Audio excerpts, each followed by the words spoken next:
is swung on and hit in the air to right field deep. And you can't forget about this one. Blaze Salter hits number 5, and the Newport Gulls retake the lead. This is the Newport Gulls pregame show, live from Cardines Field in Newport, Rhode Island. Gone! A grand slam! Left power, right tower power, and the Gulls walk off in the 15th inning! Coming up, interviews, stats, standings, lineups, and a whole lot more. Tomas steps in the back for one out, throws to first, it is in time, a double play. Pitch, breaking ball lifted deep to center field, and it is gone! A 2-run shot for Cody Hosey. We get a high drive, left field deep. Bolzano going back, looking up. This ball is a 2-run homer. P.J. Jones hits it out. Stay tuned. The pregame show begins now on the NECBL Broadcast Network. In his first season covering Newport Gulls baseball, here's play-by-play broadcaster Stephen Huff. Newport's looking for their second win to cap off their 3-game homestand here on American Heroes Night. How you doing, everybody? Stephen Huff getting you set for tonight's matchup between the Newport Gulls and Vermont Mountaineers here on the NECBL Broadcast Network. Last time out for the Gulls, they took on the Ocean State Waves in the 5th matchup of the Pell Bridge Series and fell to the Waves by a score of 5-1. The Gulls fell behind early, giving up 4 runs in the first 3 innings as they couldn't come back. Hudson Haskin did score the only run of the day for the Gulls, hitting a solo shot late in the contest, but the Gulls ended up falling by that score of 5-1 to their in-state rivals. Tonight, Newport will face off against the Vermont Mountaineers, who come into this one with a record of 20-14 on the season. Last time out for the Mountaineers was actually this morning against the Martha's Vineyard Sharks. They beat the Sharks by a score of 6-4. It's the Gulls and Mountaineers right here on the NECBL Broadcast Network. The Gulls pregame show starts right now. And welcome back to the NECBL Broadcast Network pregame show. I'm John Perrick, and today I'm joined alongside with Jack Regan. Of course, Jack, you are currently in high school from what my understanding is, but of course, your time here in the Newport Gulls, it extends a lot further back than just this summer. Can you tell me a little bit about it? So for about 10 years, my family has been a host family. We live in Middletown, Rhode Island. It's been a lot of fun, just being around the team for so long. Been really passionate about it. Been around baseball for a long time, It's great. And now, Jack, of course, you said you're a host family. Who's your player this year? Brett Vosick. He is an outfielder from Kansas. And tell me a little bit about him. Is he a good guy? Brett's a great guy. He's a quiet kid, but he's always been nice. Nothing wrong about him, He's great to us. It's great to be around, Now, you've said that you've been a host brother, I guess we can call you for now, since 2008. Can you tell me a little bit about that experience? And, of course, first off, do you like it? Oh, I love it. I mean, we've always loved it, dating back so many years.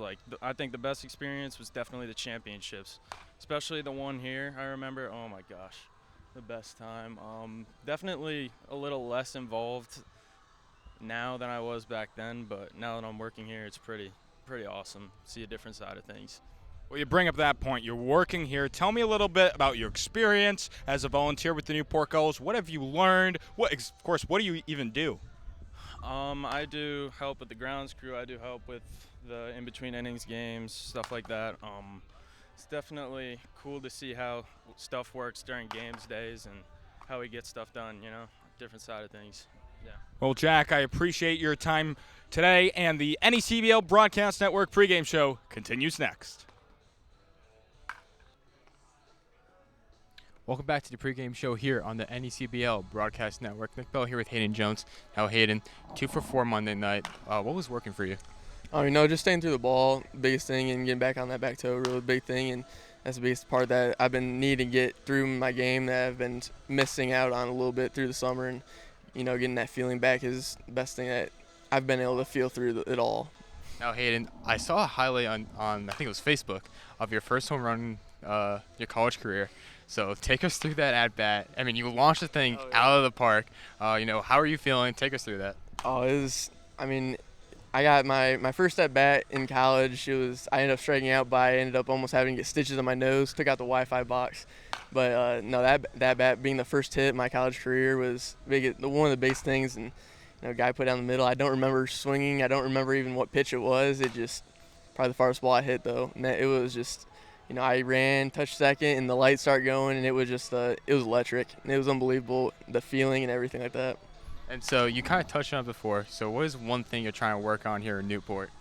Just getting back to, back to my normal play, how I used to play coming out of high school, and how, all the scouts saw me and how all the college coaches saw me as the player I was. And, out of college, playing at the beginning of the season, DHing the rest of the season, and not knowing like when you were going to go in or whatnot, being the freshman typical.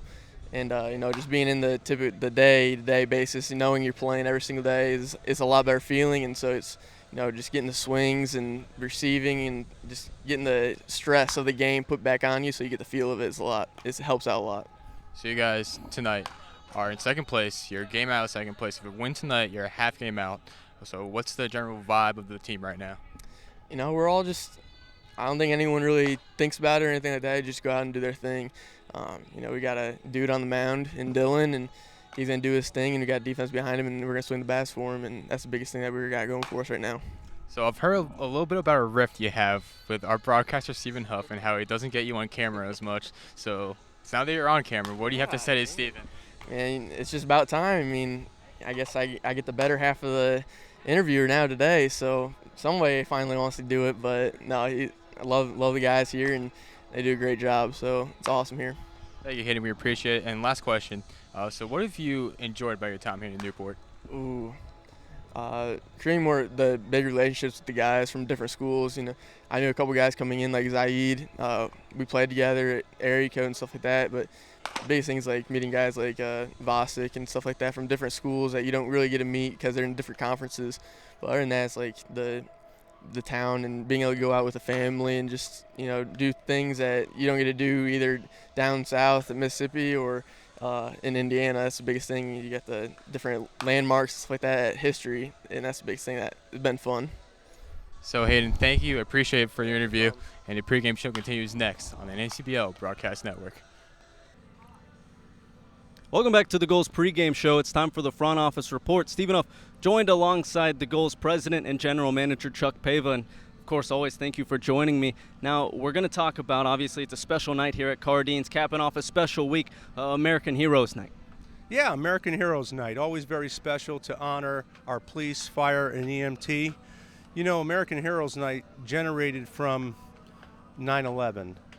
We always honor military here. But after 9/11, it was very clear to me that all the lives lost in that tragic day warranted some kind of celebration or honoring police, fire, EMT around the country for what they do for us to protect our lives as well. Yeah. So that's the genesis.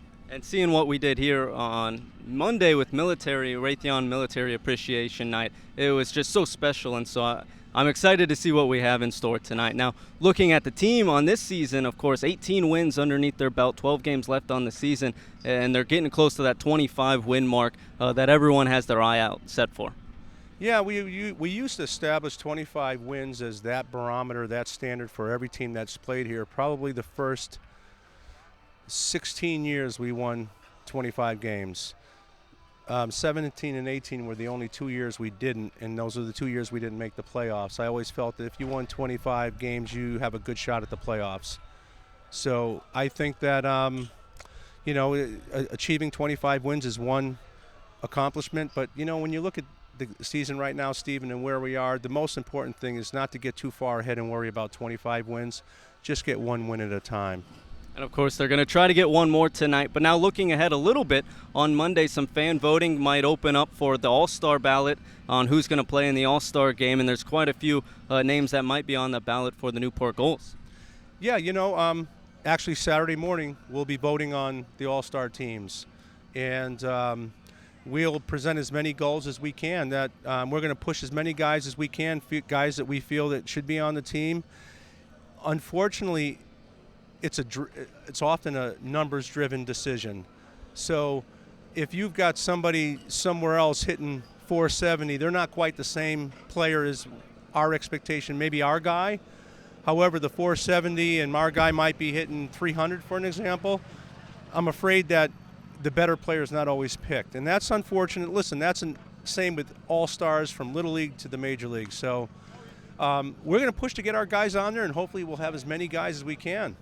All right, well, thank you, Chuck. He's Chuck Pava. I'm Stephen Huff. The Gulls pregame show continues next here on the NECBL Broadcast Network. Welcome back to the Gulls pregame show. It's time for the Coach's Corner. Stephen Huff joined alongside the Gulls hitting coach Jim Sorrow. And, Coach, of course, the team is third in the league in average, and they seem to be heating up right at the right time. Yeah, the kids come to the park every day. They come for their early work. They really want to get better, and they work real hard on it, and it's paying off for them, heating up at the right time, like you said. Scott Holzwasser's been out of the lineup for a minute, but Hudson Haskin has been batting leadoff for you guys and has been doing well. Yeah, Hudson's one. He really loves the game, and he wants to just work on his swing and work on his whole game, as much as he can, while not getting caught up in the Newport atmosphere too much. He really is a hard worker and really puts baseball first. Another guy doing well as of late, Brett Vosick, hitting .467 over the last 5 games. Talk about his success at the plate. Hey, Brett Vosick's really worked on his timing, and when he's on time, his whole body really works. It gets into the swing, and that really makes him really successful. All right, thank you, Coach. Gulls and Mountaineers coming up next here on the NECBL Broadcast Network. Once again, here's Stephen Huff and the Newport Gulls broadcast team. Welcome into Cardines for American Heroes Night, where fans are receiving commemorative baseball bats and stadium cups, courtesy of tonight's sponsors, Yalanis Private Wealth Management Group. Stephen Huff joined alongside Quentin Pelzel, the voice of the Vermont Mountaineers, and Nick Bello, the field reporter of the Newport Gulls, for tonight's matchup between the Newport Gulls, coming into this one with an 18-14 record, and the Vermont Mountaineers sitting at 20-15. Thank you both for joining us. It's going to be a good one here tonight. Newport coming into this one off a tough loss on Wednesday, facing off against the Ocean State Waves. It was the 5th matchup of the Pell Bridge series. The Gulls gave up 4 early runs, coming all in the first 3 innings against the Waves, and then Newport struggled to come back after that, only scoring 1 run. It came in the bottom of the 7th inning when Hudson Haskin hit a solo shot. He was the only run of the day for the Gulls. The Waves tacked on another run in the 9th inning to come away with that 5-1 victory. Now, of course, Quentin, I'm going to turn to you. You guys actually had a game this morning. It was in the Vineyard. You had a long ferry ride since then, so you've had quite an eventful day. Yeah, a lot of travel time, but the Mountaineers did come out with the win. They're now 20-15 on the season. They won 6-4 in Martha's Vineyard. Alec Huertas pitched a very good game. It was a condensed game, 7 innings, so Mountaineers didn't use a lot of pitchers. They only used 1 guy in the bullpen, so the rest of the bullpen should be good to go. After an off day yesterday, Huertas pitched 5 innings, gave up 2 runs, had 3 strikeouts. He's been a very good pitcher for the Mountaineers this year. And then Nicholas DeGennaro continued his great outing, his great season, by not giving up any runs. Again, he has a 0 ERA through 18 innings pitched this year, so that's something to watch out for as we end this season. And for the Mountaineers as well, Cam Climo hit a 2-run home run that just barely snuck over the wall in right field. He had a big day with 2 hits. Brian Goulart, who's back in the lineup, playing third base for the first time this season tonight. He had 2 hits last night. Corey DiLoretto also, who's in the lineup tonight, again had 2 hits as well. So it was a good all-around game. The Mountaineers had 9 hits, well-pitched game. They struggled defensively, and we'll see how that plays tonight as well, because they are obviously playing the second game tonight. Maybe fatigue plays a factor with how much travel, but we'll see. Yeah, it'll be interesting. Between these two teams, of course, they've already played once, Newport and Vermont. Vermont came out on top, winning that one 13-12. The Mountaineers had 13 hits in that game. The Gulls only had 4, and they're going to be facing a similar name on the mound. Sean Keeley out there again for the Mountaineers. Yeah, Sean Keeley he's been terrific all season long for the Mountaineers. He's the number 5 starter, I guess. If number 6 starter, I guess, because he was the 5th starting pitcher. But really, it doesn't really matter in summer ball. But left-hander out of Allegheny College, he's 2-1 with a 4.06 ERA, starting in his 6th game of the season. 24 innings pitched. He has 23 strikeouts. The walks have been a little bit of his kryptonite. He has 15 walks in those 24 innings, 19 hits given up. The last time he pitched against Newport, He pitched brilliantly. 6 hits, 1 run, 3 hits given up. 6 innings, 3 hits, 1 run given up, 5 strikeouts. So he'll be looking to continue that today. And I tell you what, you say he's the 5th or 6th starter in that staff, and for him to have those numbers and that ability, and for him to be the 5th or 6th guy, that just shows how talented the Mountaineers are. And that's no slight on him. I mean, the Mountaineers coming with the first best ERA in the league, so I mean, he'd be probably a 2 or 3, maybe even a 1 on any other team. But because the Mountaineers pitching staff is so deep, and he's so tall, 6'7", left-hand pitcher. He's been terrific all season long, and I mean, this is a very talented Newport Gulls lineup, so it would be hard to imagine he keep this lineup down again, but who knows? Well, I mean, it's a team that comes into this one 3rd in the league in batting average against Vermont, who, as you said, 1st in the team for pitching in ERA, and so it's going to be a good matchup, strength against strength here tonight. Now, Nick, I'm going to turn to you. Of course, you're in the booth with us here tonight. Take a look around, the league last night. Fill us in on what happened. Take a look around the standings, and then the games around the league as well tonight. Thank you, Steven. So last night we had Sanford over Upper Valley 12-1. Minyard, Mystic, and Danbury was rescheduled, as well as we mentioned, Vermont and Vineyard and Ocean State and New Bedford was also rescheduled. 9-4 win for Keene over Winnipesaukee last night. As for tonight, today obviously we have Vermont defeating Vineyard 6-4, and Vermont is here right now. New Bedford at Mystic, no score, top 1. Valley at Winnipesaukee, no score, top 1. North Adams at Ocean State, Upper Valley at Vineyard tonight. As for the standings, North Adams leads the Northern Division. Followed by them is Upper Valley, a half game behind. Keene, one game behind. Vermont, 1.5 games behind. Valley, 3 games behind. Sanford, 7.5 games out of first place. Winnipesaukee in last place, 10.5 games out of first place. As for the South, we have Martha's Vineyard in first. Followed by them is your Newport Gulls, 1 game behind. A chance to be a half game behind with a win tonight for the Gulls. Mystic, 1.5 games out of first place. Danbury, 4 games out of first place. Ocean State, 6.5 games out of first place. And New Bedford rounding out the Southern Division in last, 9 games out of first place. So, Stephen, back to you. Yeah, I mean, we were talking about the standings, and Quinton, I mean, we talk about the South so much, but the North is just as much of a gauntlet, if not more, than the South is right now for those playoff spots. Just a total logjam in the North. I mean, the Mountaineers have played more games than those 3 who are ahead of them, so I guess they can be a little skewed. But Mountaineers have 20 wins. They're tied for first in the NECBL in wins, but they also have those 15 losses. So we'll see how next week the Mountaineers do have a lot of off days, so we'll see how it plays out there. But, I mean, Mountaineers, the games are scheduled, and they have to play them as is.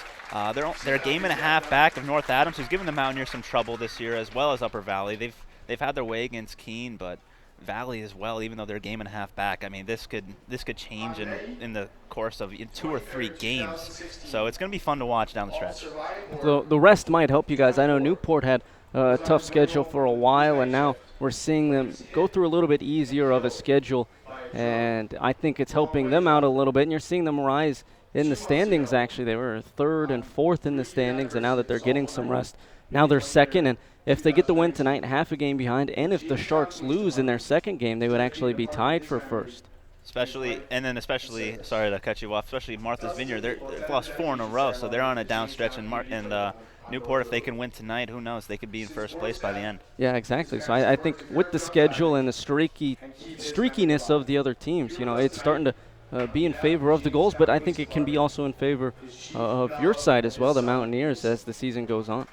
Well, to add on to Vermont's cause, I mean, you guys are 20-15. If you guys were in the Southern Division, I think you'd be in first place right now, or around first place. I mean, that's just the crazy part about that, but you're in 4th. It's 2 different leagues, it seems like, right now. Yeah, no, it definitely is just a log jam there, but I think the Mountaineers playing all these games now, they're in the middle of an 18-game stretch. They have 3 more games left, but it should be good down the stretch. Well, we'll have our eyes on that. What we're going to do, we're going to send it down to the field for tonight's national anthem. First, I'd like to introduce the Bristol Police Department. The Central Falls Police Department.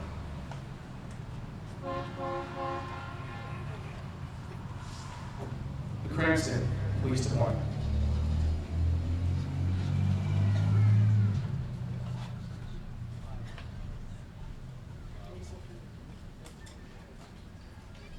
Middletown Fire Department.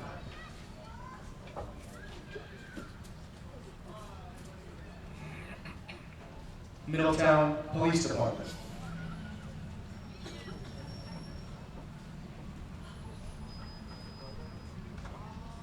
The Rhode Island State Police.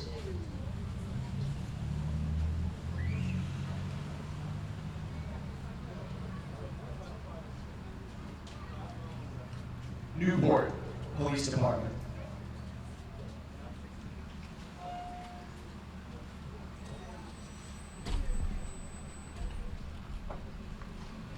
Newport Fire Department.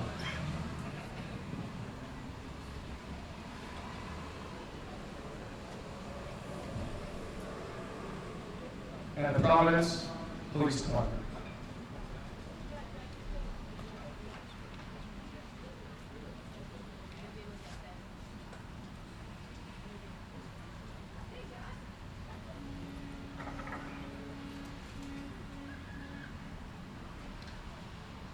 For the performance of tonight's national anthem, please join in a moment of silence for all of the police officers, firefighters, and emergency medical technicians that have made the ultimate sacrifice in keeping this beautiful country safe, including William J. Palmer of the Cranston Police Department that so tragically passed away this February.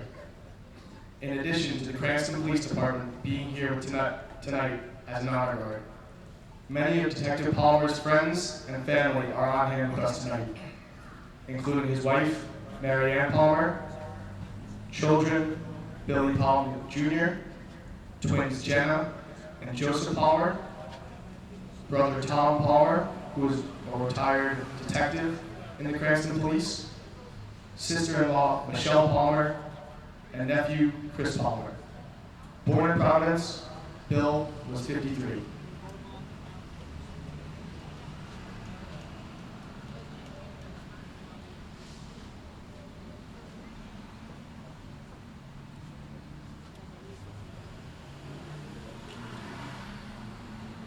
Thank you very much.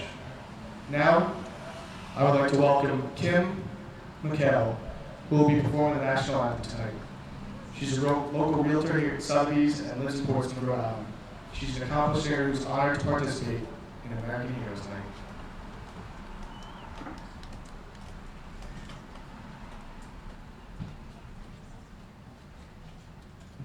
Oh, say, can you see by the dawn's early light what so proudly we hailed at the twilight's last gleaming, whose broad stripes and bright stars through the perilous fight, all the ramparts we watched were so gallantly streaming, and the rockets red glare, the bombs bursting in air, gave proof through the night that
Let's give a big round of applause for all the Ironmans here tonight and all the American heroes one last time.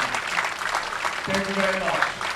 Now let's get ready to play some baseball. Tonight's national anthem was sung by Kim McHale, and our honor guard tonight was the Rhode Island State Police, the Cranston, South Kingston, Central Falls, Providence, Newport, and Bristol Police Departments, as well as the Newport and Middletown Fire Department.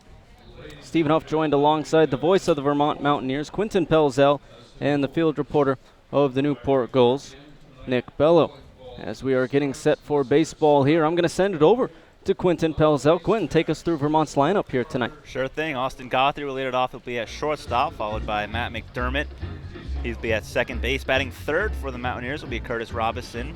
He'll be in center field. Cleanup for Cam Climo in right field. Batting fifth will be Connor Sharping. Sixth will be Brian Goulart. He'll be at third base tonight for the first time in his NECBL career. Batting seventh will be Corey DiLoretto. He'll be in left. Batting eighth will be Kieran Neveni. He'll be catching for Sean Keeley tonight, and batting ninth will be Sean Flaherty. He'll be in the DH spot. Towing the rubber for the Gulls will be the Cal State Fullerton righty, Dylan Brown, out there on the mound for his 8th appearance, 4th start on the year for Newport. Through those 7 appearances, he has a 2.79 ERA, through 19 1/3 innings pitched, giving up 12 runs, just 6 of them earned off of 18 hits and 6 walks. He struck out just 5 in those 19 1/3 innings pitched. Now the lineup for Newport here tonight, leading things off for another night in a row, will be Hudson Haskin, the center fielder from Tulane. Batting second is Isaiah Thomas. He'll be the designated hitter tonight for Newport. Batting third is Brett Bosick, the University of Kansas left fielder. The cleanup batter for the Gulls is Justin Henry Malloy, the third baseman from Vanderbilt. Behind him is Colton Bender, the Quinnipiac catcher. Batting sixth is Zaid Walker, the right fielder from Michigan State. Batting seventh is Ryan Tours, the first baseman from Villanova. Batting eighth is Austin James, the Missouri shortstop. And rounding out the order for the Gulls is Jake Gustin, the second baseman from Bryant. And of course, we talked about him a little bit, Sean Keeley. He will be towing the rubber for Vermont, but tell us a little bit more about the man from Allegheny College. Yeah, he stands at 6'7", and he's a very strong presence on the mound. He has an ERA just over 4, and he's been great all season long. He's only had 2 starts this year in which he gave up more than 2 earned runs, so including his last start where he pitched very well. His last start before Newport against Mystic, he got rattled around a little bit, gave up 4 runs in 5 innings, and then his first start of the year. But other than that, he's been superb, and against a very good Newport team, it should be a good matchup. Sean has already seen this Newport team once, and I just look at the lineup on the TV screen. There's a lot of guys hitting over 300, a lot of great hitters on this team. It's going to be fun to watch Sean Keeley have to navigate through this Newport Gulls lineup. Yeah, it's top-notch against top-notch, strength against strength here tonight. But we're going to take a look at tonight's weather for first pitch. It's 74 degrees here in Newport, partly cloudy, 74 degrees, 11-mile-per-hour wind coming out of the southwest, 92% humidity. Now, if you were with us here on Wednesday night, the humidity at one point during the day was at 100%, and it was muggy, it was hot, and it was a tough day to get through, especially if you're a ball player out there. It's not as hot as that one, but it's still a little bit muggy out there and definitely warm. Yeah, and at Martha's Vineyard, it really wasn't too bad this morning because before the sun came out, I think midway through the game, the sun started to come out, and then it started really to get muggy. There was a player that said that he never normally sweats. It was Connor Sharping, I believe, and he said this is the most that he sweat ever in a game. That was at Martha's Vineyard. So it's a little cooler. It's 6:30 right now. The sun is just getting ready to go down. It's pretty comfortable for baseball, I'd say. Pretty comfortable, you say. Now, we saw with the humidity, we saw some home runs hit in the Ocean State Newport Gulls game on Wednesday. It was 100% humidity then. We saw 2 home runs hit between the 2 teams. 92% humidity tonight. Do you think because of the high humidity we'll see the ball travel well again? I think that's definitely a possibility. In this ballpark, though, I'm not sure how many home runs could be hit here. You'd be surprised. They do travel out. Oh, yeah. Oh, my gosh. I mean, I've never seen fences as high as that. But I'm very intrigued by this ballpark. This is definitely the first time I've been here. I like the environment here. It's a cool place. but I definitely do want to see at least a ball go over one of these fences here. I wouldn't be surprised if you do see one here tonight. Now taking a look defensively for Newport, going from left to right in the outfield will be Brett Vosick, Hudson Askin, and Zaid Walker. Left to right in the infield as well, Justin Henry, Malloy, Austin James, Jake Gustin, and Ryan Tours. And behind the dish for the goals is Colton Bender. Now, what you talked about, you like this park. We were talking about before the game, you and I are some of the most spoiled broadcasters in the NECBL because we're sitting at Cardines and Vermont, two of the prettiest parks, not only in the NECBL, but I'd argue the country. I mean, the scenery, the atmosphere, the dimensions, everything about it is just beautiful. Yeah, I would have to agree. So I definitely have to bite my lip every time that I do visit an opposing team. I'm not gonna name anybody to just call anybody out, but like I do like this field a lot. I like Sanford's field a lot. There's a select few that are just standouts in the NECBL. I mean, these are some of the most beautiful parks. We got ivy on the walls here at Cardines. This first pitch from Dylan Brown is going to be fastball inside to the leadoff man for the Mountaineers, Austin Gauthier. Ball one. Brown, a guy, fastball changeup pitcher. Has a slider as well, but mainly sticks with the fastball change. That changeup catches the outside edge. 1-1. Gauthier got the start today against Martha's Vineyard, and he went 0 for 4. So that average now for him has dipped below 300 for the first time all year. He's going to look to get it going. He's hitless in his last 4 games. So a guy, so much talent to him. Talked about just dipping below 300 as that 1-1 pitch misses low and away. 2-1. Missing. He hasn't got a hit in the last 4 games. Seems like a guy with his talent might be due for a hit. Now on this 2-1, that changeup's going to be chopped foul along the third base side. Another thing about this ballpark, too, you don't see very often at all. The dugouts are on the same side. Right, the hockey-style dugouts. Right, along the first baseline. I think this might be the only park in America that still has that, honestly. I tried looking into that one night, and I could not find any data on that. There is nothing on it anywhere that I could find, and so it may be the only park out there that does have dugouts on the same side. I think we just found ourselves a summer project, boys. I would like to help on it because I've looked. Now this 2-2 misses low and away. Count now full. Last time out for Dylan Brown was actually against the Mystic Schooners, and it was out of the bullpen in the extra inning game. He earned himself his first save of the year, pitching 1 inning, giving up 1 hit and 1 unearned run. As that 3-2 pitch misses up ball 4, so he walks the leadoff man here tonight. Yeah, for Gauthier, getting on base, just getting on first base, I think will do wonders for him, but also now Brown needs to be aware of Gauthier at first base, has tons of speed, 15 stolen bases, leads the Vermont Mountaineers in stolen bases, so I wouldn't be surprised if the Mountaineers try to get something started early in this game. The Mountaineers, an aggressive team on the base pass as well. McDermott settles in. It's going to be lined foul along the third base line, 0-1. Last start for Dylan Brown came against the Danbury Westerners in the first game of that doubleheader a couple weeks ago. He went 5 innings pitched, gave up 7 hits, 6 runs, only 3 of them earned. Just walked 1 and struck out 1. He's not a guy that will strike out many. Likes to just work at the bottom edge of the zone as he throws over to first, not in time. And talk about it a lot, but throws at the bottom edge of the zone almost exclusively. Has a lot of late movement on his stuff and forces a lot of weak contact to force routine plays for the fielders behind him. Now this 0-1, fouled along the third base line once again, 0-2. Nice shot by Brown getting ahead of McDermott, coming back after falling behind and walking Austin Gauthier. Shows a lot of confidence in that fastball going right after a hitter who's hitting over 330. McDermott does come into this one hitting 336. One of the top averages on Vermont's squad is that 0-2 pitch. Missed low and away, 1-2. It's interesting, you talked about how hot it was this morning, and some of the guys, Sharping, who never sweats, was sweating the most, he said, ever. It'd be interesting to see how that heat and the fatigue from playing a game earlier today affects them. Now this 1-2 is going to be chopped over to Malloy at third. He bobbles it, picks it up, and throws to first in time. for out number 1. Gauthier does move into scoring position on the play.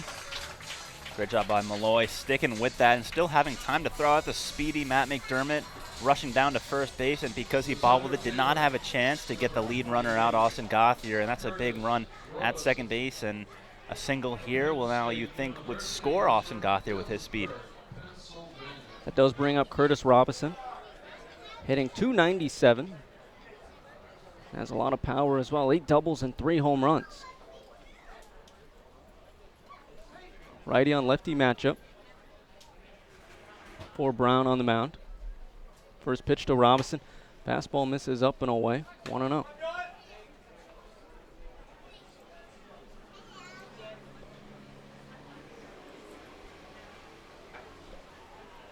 Gauthier on second, leadoff man for the Mountaineers. Still 0-0 top of the first. This 1-0 ball is going to be grounded past Gustin at second into center field. Gauthier rounding third. He's going to be scoring easily for Vermont. That's a leadoff, or a one-out single, for Robinson to get a 1-0 lead for the Mountaineers here early in the first. Nice job by Robinson jumping on that fastball. Headed right back up the middle, and Gustin just could not get to it. Going with the backhand, and a single did score Gauthier. It was just barely that blit into center field, so Mountaineers were able to get on the board early, and they're off to a great start, just like they were, again, in the last game against Newport.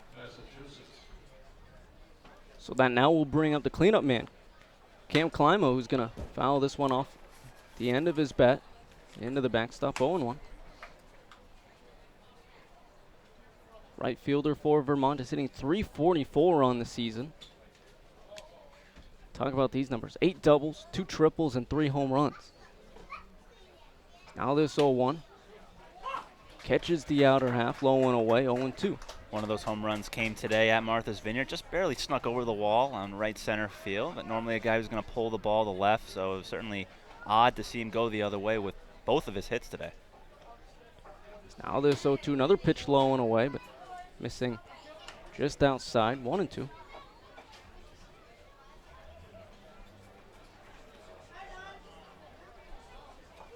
Of course, last time these two faced off, he did have a 2 RBI double. Came in the 7th and scored that run as well later in that inning, as he's going to foul this one off down the third base line. Count remains 1-2. Also back in the first inning, Curtis Robinson, and back in the last game, had a 2-run double. Now he has a RBI single. Gauthier also scored back in the first inning of the last game, and he scores in this one. So eerie similar. Now this 1-2 to Climo. Popped back behind the screen. Count remains once again. Yeah, it's the first foul ball. It's gone to the right side. Everything's been chopped down to the left by the American flags. That's what happens a lot with Dylan Brown. Doesn't have overpowering stuff, so a lot of righties will be ahead on his pitches. Now the 1-2 runner takes off for second. It's going to be fouled off of Climo at the dish. So count remains once again. Of course, Climo had to protect there, but Robinson got a running start off of first base off of Dylan Brown, and he would have had second stolen easily, but as it's a 2-strike count, Climo did have to protect, and he, unfortunately for him, fouled it off his shin, and he's still feeling the after effects of it. Yeah, and if you're Brown, you have to be careful of the runner at first, because this is a double play situation that would get you out of the inning that you want to take advantage of, especially for Brown. You're a ground ball pitcher. You have been all year, and you've been excellent at it. So you have to keep an eye on the runner to make sure that he doesn't steal in this situation. Because you're right, I mean, he was off running with the running start, and if Klein was able to put a ball in play, there's a chance he gets on third, or if it goes to the outfield, maybe scores even as well.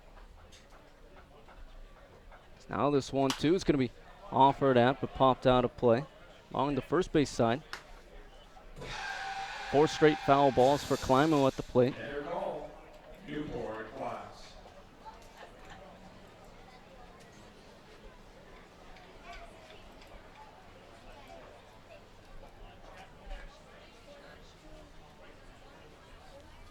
Now on this 1-2, fastball missing inside, count now even. I think if Brown threw over to first base, he probably would have had Robinson, who was dancing off of first, acting like he was going to go, maybe trying to get a good read on Brown's move. We'll see if he's going here.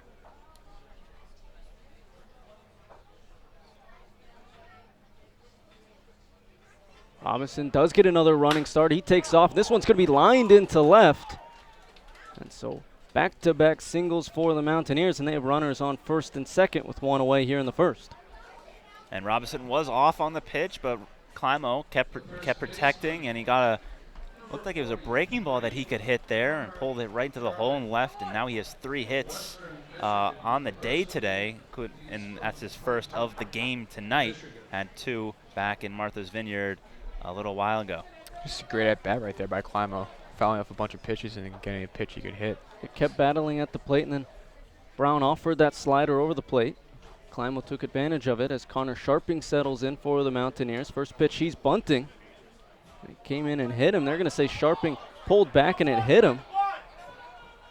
And he's awarded first base, and now the umpires are going to meet because the Gulls managers obviously thought it hit the bat or hit him, and he didn't pull back in time, and so it should be a foul ball. I did hear something. Whether or not it hit his bat or his arm, I do not know, but it definitely hit something, and the umpire was quick to call it a hit by pitch right away.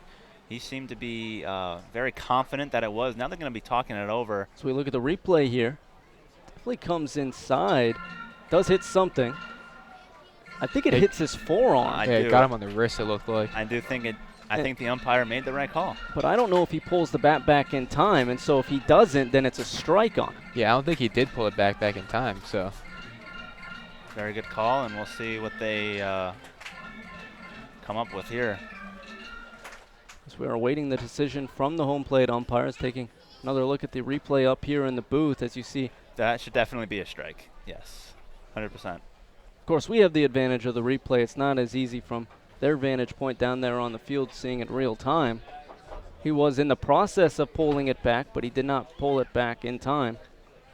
Maybe we can sync something up with our producer, Tom Lima, where he can have like a, I don't know, some kind of phone wire. Well, this is the beauty of baseball nowadays.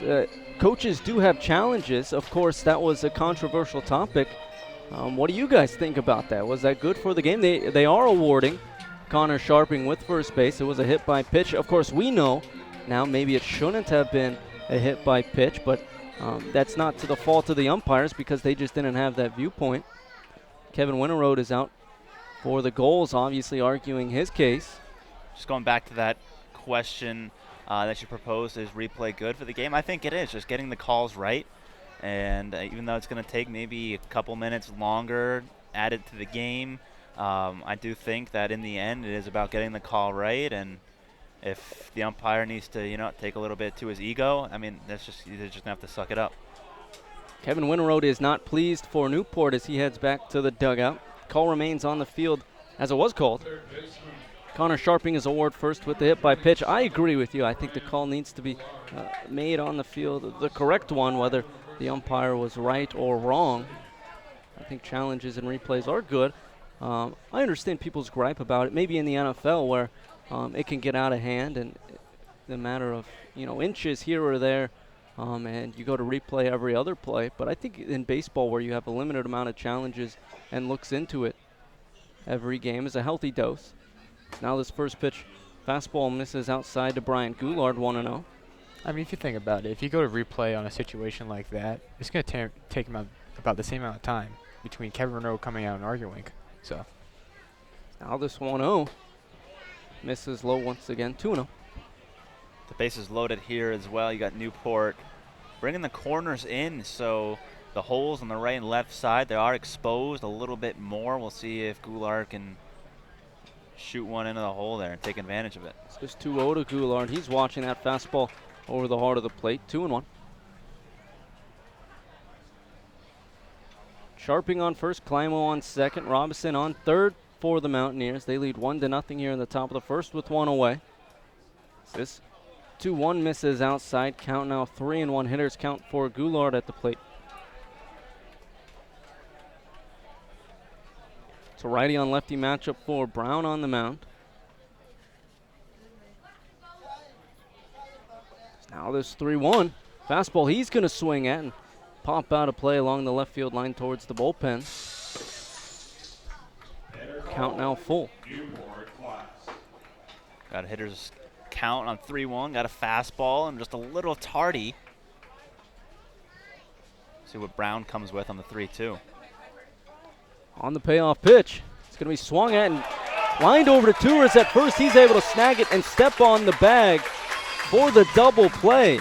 So the Mountaineers load the bases and can't bring any more runs home, but they do score one. Heading into the home half of the first, they lead 1-0 over Newport here on the NECBL Broadcast Network.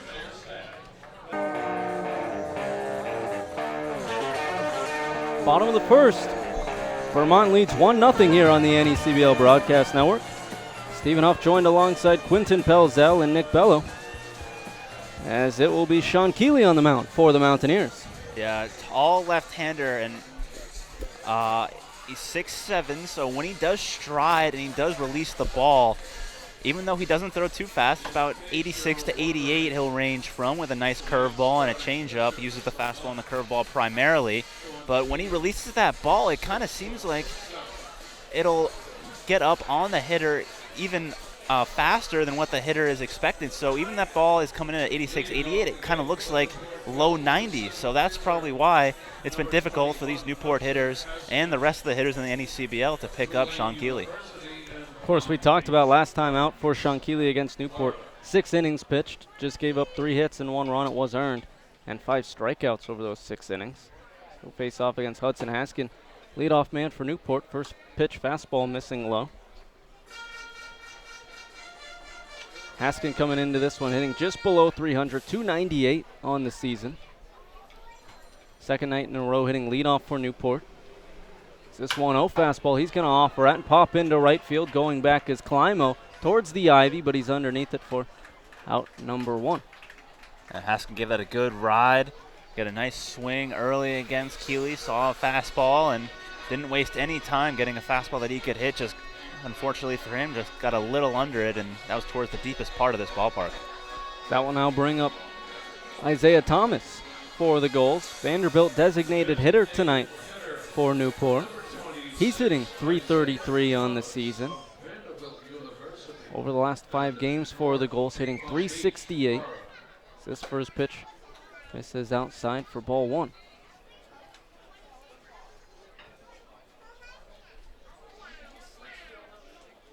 Lefty on righty matchup for Keeley on the mound. This 1-0 fastball missing low and inside, 2-0. Say Thomas, part of the national championship winning Vanderbilt. Yeah, and he just got here a little bit late because of that, but I'm sure he's okay with that. Now this 2-0 misses up, 3-0. He actually just won NECBL Player of the Week last week. Had a tremendous week for the Gulls, including an incredible outing against the Danbury Westerners. Went 7 for 9 across the 2 games. Pair of home runs as well. As at 3-0 now from Keeley. Fastball in there. Thomas taking the whole way, 3-1. Oh, Thomas didn't start for Vanderbilt, right? He did not. He did not start, but he was still a rotational player. And that just shows how much talent that team has. Yeah, right. So now this 3-1 misses low for ball 4. So first man aboard for the Gulls is their second hitter of the day. A 1-out walk puts Thomas aboard first for Brett Vosick. That's one of the things to watch out for, too. How many walks will Keeley give up, or how many walks can he limit? He walked 3 batters in the last start, kind of wavered his command did in the 4th or 5th innings. This time it's starting off second batter of the game. So now he'll face Brett Vosick, who's swinging and fouling this one through the net behind home plate. 0-1.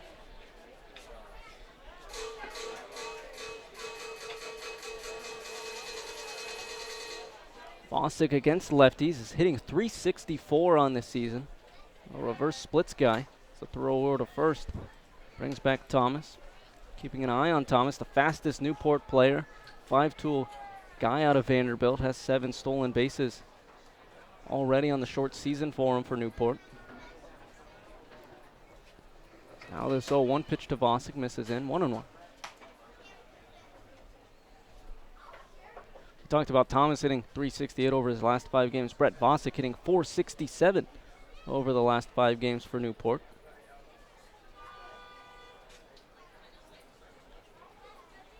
Now this 1-1 to Vosick. dropping beneath the zone, 2-1. Saw that long pause from Sean Keeley, trying to keep Thomas staggered at first base, trying to disrupt his timing, trying to pick up the move from Sean Keeley, the left-hander. Now Keeley looking over at Thomas on the 2-1. Pop back into the screen once again from Bosick. Count now even at 2. And lefties on the mound are already tough to steal on and tough to, get your timing right. But when they mess with their timing, it makes it all the more tougher out there as a base runner. Now this 2-2, Keeley working a little bit quicker, and Thomas taking off, but the ball is spiked. And Devaney didn't really have a chance at the throwdown, so Thomas is now aboard second. Now, even though Keeley did a pretty good job keeping Thomas close, he was just going on first movement, and right when Keeley let go of that curveball, he spiked it, it skipped to the plate, and Devaney had no shot. So count now full to Vosick with a runner in scoring position for Newport. Pitch is going to be thrown in and popped out of play along the left field side. Count remains.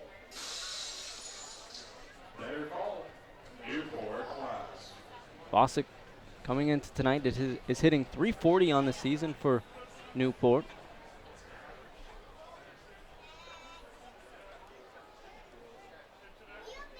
Now the payoff pitch. He's going to watch. Drop into the zone for strike 3. First strikeout of the day for Keeley, and there's 2 away here in the bottom of the first. Keeley had 5 strikeouts in his last start against Newport. Picks one up there. A nice curveball in 3-2. Normally on a 3-2, especially in the first inning, you'd expect the pitcher to just go right after the hitters, limit the base runners early, and throw a fastball. But he surprised Vosick with that breaking ball, and of course the lefty-lefty matchup with the breaking ball kind of looks like breaks away from the left-hander, makes it extremely hard to hit. Now that will bring up Justin Henry Malloy. First pitch to Malloy. He watches drop into the zone, 0-1. Malloy on the season, another guy hitting over 300, hitting .342 on the season for the Gulls. Tied for first on the team in home runs. Now this 0-1. Big swing and a miss at a fastball that was blown right by him, 0-2. Looked like he wanted to make his lead for home runs a little bigger. That swing. Wanted an outright lead with that one. He can crush the ball, though. It's unbelievable. I talked about it. I saw, his home run at Mystic was the farthest I've seen any goal hit a ball this summer. It was the ball that ended up to dead away center in the parking lot. As that fastball catching the bottom edge of the zone and catching Malloy looking for strike 3. So 2 straight strikeouts for Keeley to end things here in the bottom half of the first. No run score for the Gulls off of no hits and 1 walk as they leave 1 stranded. Heading into the second, the Mountaineers lead 1-0 here on the NECBL Broadcast Network. 7-8-9 hitters due up for Vermont here in the top of the second. They lead 1-0 here at Cardine. Stephen Huff joined alongside the voice of the Vermont Mountaineers, Quentin Pelzel, and the field reporter of the Newport Gulls, Nick Bello.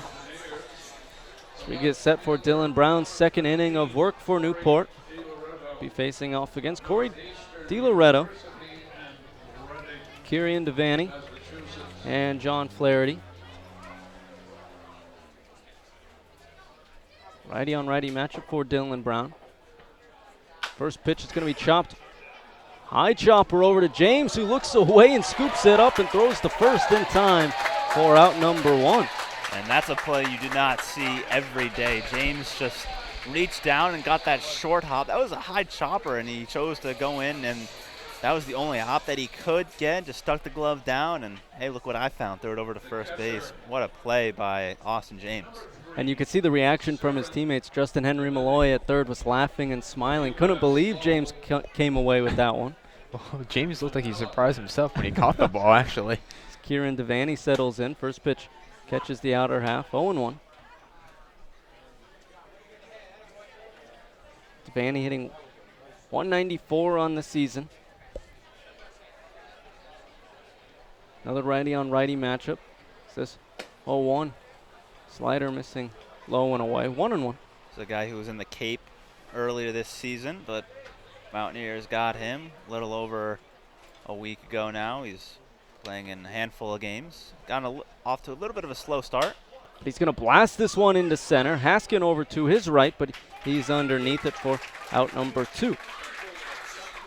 Off to a slow start, but you could just see some power off his bat right there. He definitely has some pop. He has a couple home runs on the season, actually, in only the limited time that he's played. So he's had 1 home run on the season in 10 games. This will be his 11th game. He does have a lot of pop, and he's come through with a lot of big hits for the Mountaineers, even though he only has only a handful of hits. So that first pitch to Flaherty on the inner half, 0-1. Flaherty, the designated hitter tonight for Vermont. It's a righty on lefty matchup for Dylan Brown. This 0-1 offering, just missing outside, 1-1.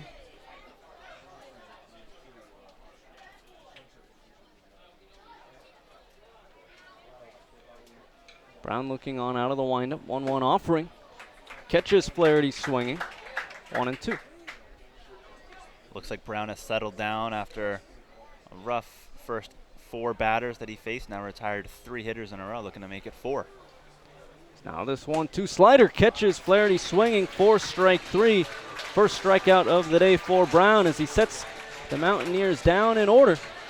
Heading into the bottom of the second, still 1-0. Vermont leads here on the NECBL Broadcast Network.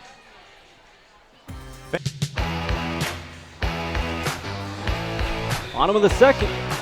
Back here at Cardines as the Gulls trail 1-0.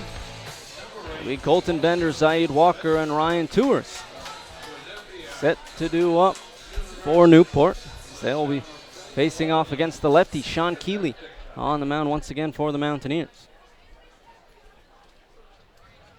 Lefty on righty matchup for Keeley. First pitch to Bender. He's going to be swinging, chopping one over to Gauthier at short. He picks it up and throws to first. High throw. Able to handle it is Sharping and tagging out Bender while running to first for out number 1. Bender put a good swing on a first pitch fastball from Keeley, trying to jump him and ambush him early in the count, but unfortunately for him, he hit it hard right at Austin Gauthier, who made the play. A little wide throw at first base, but Sharping did a nice job of being aware and putting the tag on Bender. So that will bring up Zaid Walker, who watches this first pitch fastball miss low. 1-0. With those tags at first base, always have to pause. First baseman putting that tag down on the runner into the base path. A lot of injuries happen that way, especially to the wrist. Fortunately for Sharping, he was okay. That 1-0 now miss low to Walker. Keeley working quickly now. On the 2-0, Walker lining right back into the screen. 2-1. Thank God the screen's there. Yeah. That's all I have to say.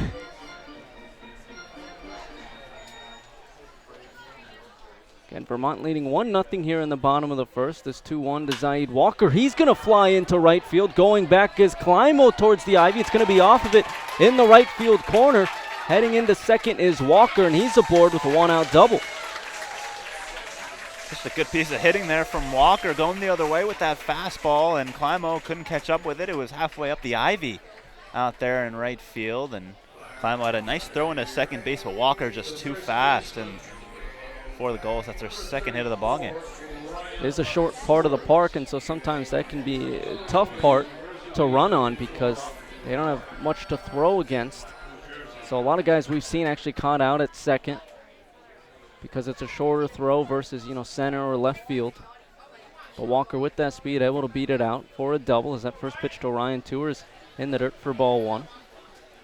So right field is actually shorter. It's 285 down the line in right. Okay. It can be a little bit deceptive at times. Does it bow out as well as it gets to right center? It does get a little bit deeper as it goes out to right center. The deepest part of the park is dead away center field, where right behind Robinson out there, as this one's going to be grounded over to McDermott at second. He picks it up in shallow right, throws to first in time for out number 2.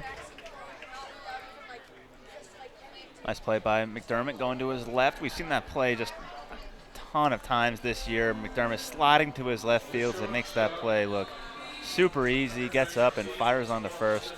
And that's a big second out as Keeley can strand Walker at third. For the Vermont fans that may not be familiar with Cardines Field's dimensions, it's 315 down the line and left, 365 to left center, 395 to dead away center, 340 to right center, where Zaid Walker just hit the ball as that one swung on and missed from James, and 285 down the line and right. In my opinion, right center is definitely the hardest part of the park to play if I'm an outfielder. Yeah, all of right field's very difficult to play, but you have so much to worry about in right center. Is that 0-1 pitch James looks at the bottom edge of the zone 0-2. You got a light pole in right center. You get your center fielder can't help you out because he has to worry about running around the corner as the fence jets out a little bit. You have two walls you have to worry about. Is this 0-2 pitch breaking ball misses outside. And it's going deeper, so you have to run back. Also the ivy as well, that could play a factor. Right. If you think about it too, the center fielder is coming in basically blind.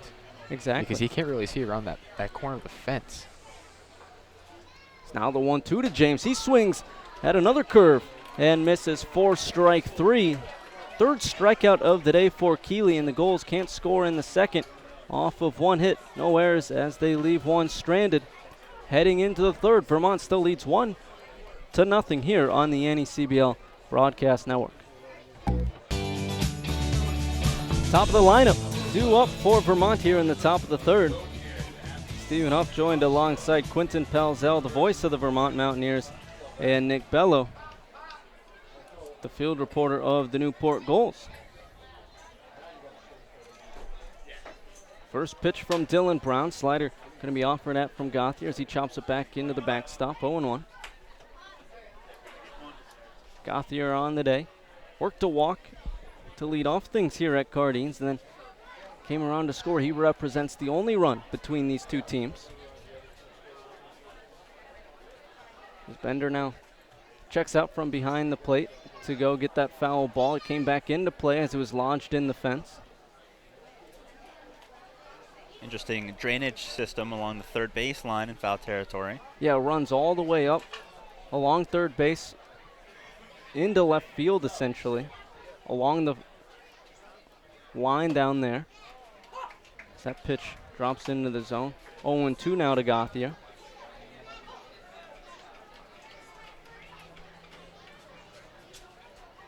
Brown looking on righty matchup. Out of the windup, 0-2. This is low and away. 1-2.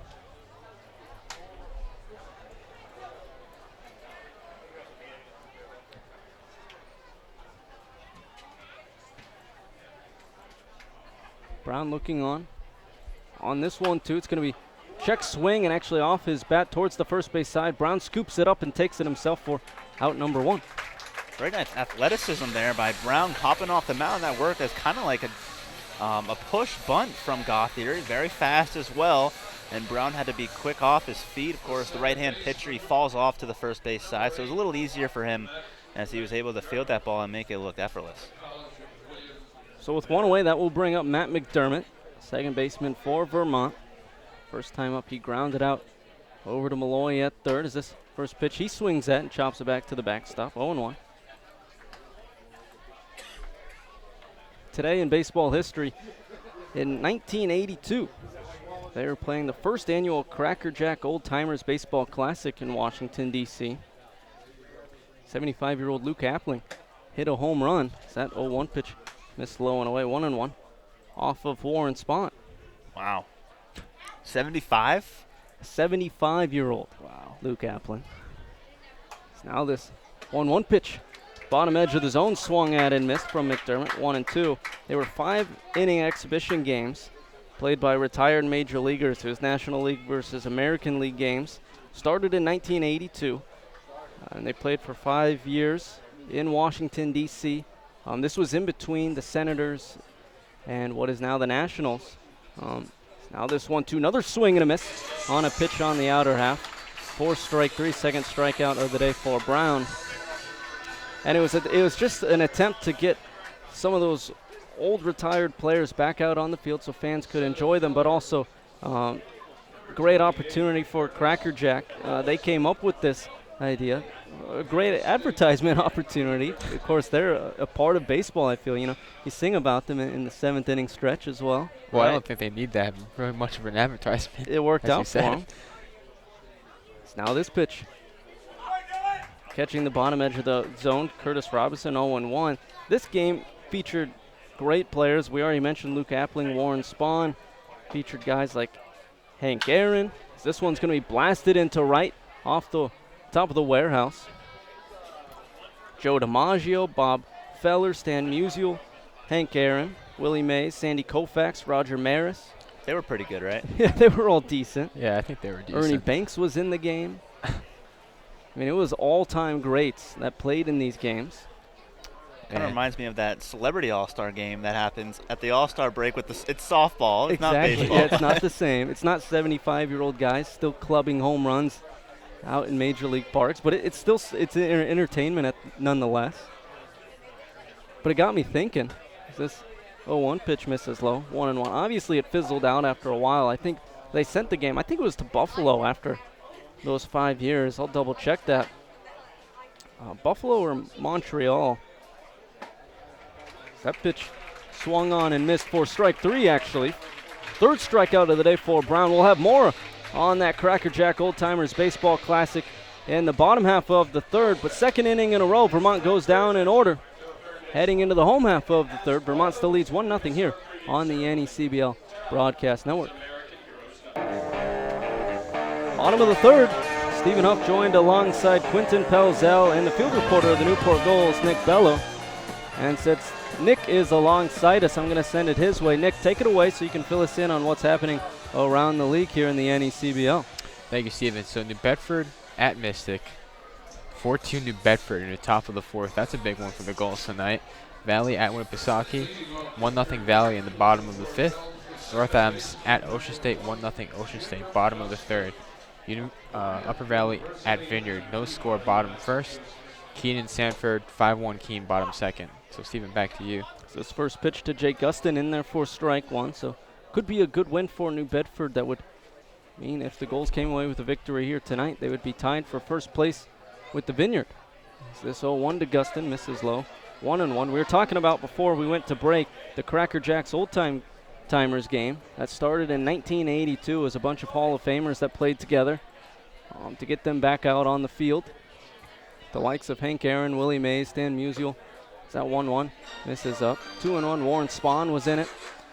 The game played in Washington, D.C. for 5 years, and then it did move to Buffalo after that before it fizzled out. We were thinking, though, and guys, I want to relay this over to you as this 2-1 is pumped back into the screen, 2-2. If they brought it back today, who are some of the guys, or just a guy maybe, you would like to see in this game if they brought it back just for one night? For me, I would have to go with Johnny Bench. He looks very good right now. And I don't know how old he is. I mean, he's been retired for the past, got to be like 15, 20 years. This like, two pitch from Gustin, chop back to the screen, count remains. Maybe even more than that. I saw him do an interview on TV. He looks like he's in terrific condition.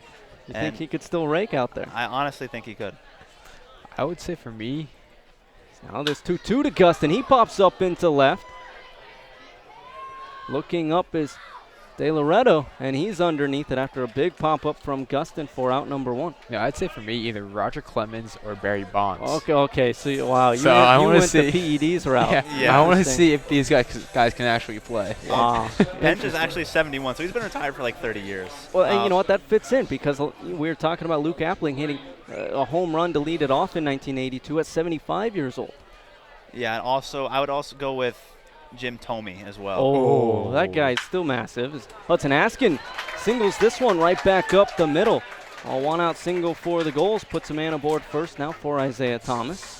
Thome's 48 years old, but I think he could still hit in the league maybe. Oh, I mean, yeah. with those arms that he has, that guy could still crush any baseball you throw at him. He's on MLB Network, and then the guys there and all the analysts, when they do those hitting demos, like on that little demo field that they have. He's breaking those wiffle balls and whatever they toss. Launching them, yes. Well, how about Frank Thomas, too? I think the big hurt could help.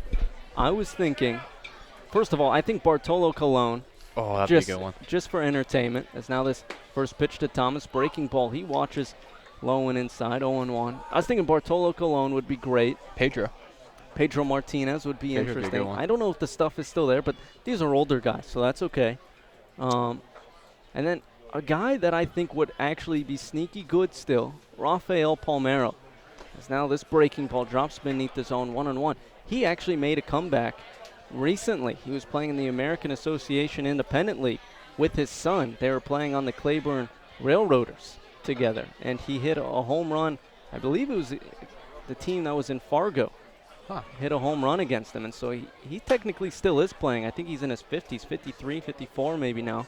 That 1-1 is chopped towards the dugouts here along the first base side, 1-2. But if he's still doing it in the 50s in independent ball, I think he's a good bet to do it in the Cracker Jacks Old Timers game as well. Oh, no doubt. No doubt about that. It's now Keeley looking on to Isaiah Thomas.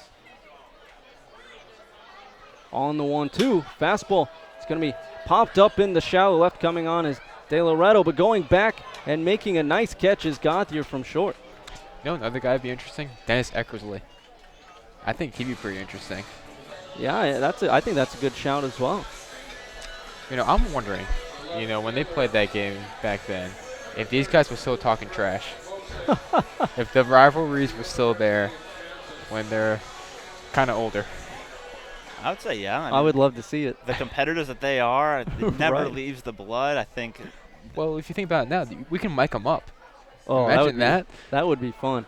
The runner takes off for second. Pitch to Vosick, missed high. Throw down not in time. Haskin is aboard second with his 15th stolen base of the year.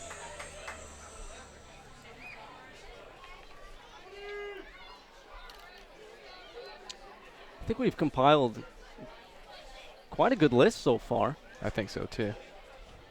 You can keep going for this inning. Now this 1-0 to Vosick. He watched miss below the zone fastball, 2-0. Another guy would be, I mean, he only retired a few years ago, but Mariano Rivera. See if the cutter's still there. Yeah, I don't think you need the velocity on the movement that thing has. Now the 2-0 to Vosick, bounces at the plate, 3-0.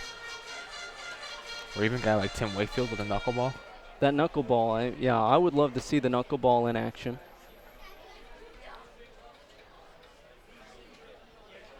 Now I wonder if a guy, of the mold of Juan Pierre or Ichiro, a guy that was built off speed but just a contact hitter, how they would fit into that game. I think Ichiro would go 4 for 4 in my opinion. Of course, he just retired, but he would find success, I'm sure, just with his talent. As that 3-0 misses low to Vosick. Four pitches from Keeley, 4 balls, and that puts runners on first and second now for the Gulls with 2 away here in the bottom of the third. Oh, Vladimir Guerrero, senior, not junior, senior. That's a good one. That one we should have had first. That needs to happen. I had it up there. I just didn't want to say it at first. Want to rattle off a couple more. But That one needs to happen with his son in the league and the performance he had at the Derby. That needs to happen. Justin Henry Malloy settling in now for Newport. First pitch missing low for ball 1. I'd like to see him in the MLB. Blues should just sign him for like a week. I mean, they're terrible anyway, so it doesn't matter. Wow. How about Ken Griffey, too? Yeah, another father-son combo. Get them back out there together. Now this 1-0 to Malloy. Curveball dropping into the zone. 1-1. I wonder how old Ken Griffey Sr. is. That'd be an interesting one.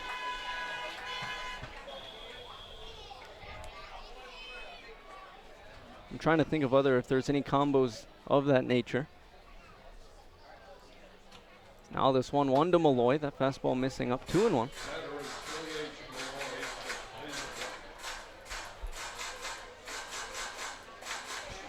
Of course, we'd have to split it up National League and American League as well. Oh, yeah, obviously. So we'd have to balance it out a little bit. I think a guy that would be interesting, too, Carlos Zambrano. Oh, that's a good one. That's a very good one. Just to add some heat to that fire. So now this 2-1 misses low 3-1. We were talking about the competitiveness of it. I think that's a guy that would definitely bring the competitive edge to it all. I think another Carlos to add in is Carlos Beltran.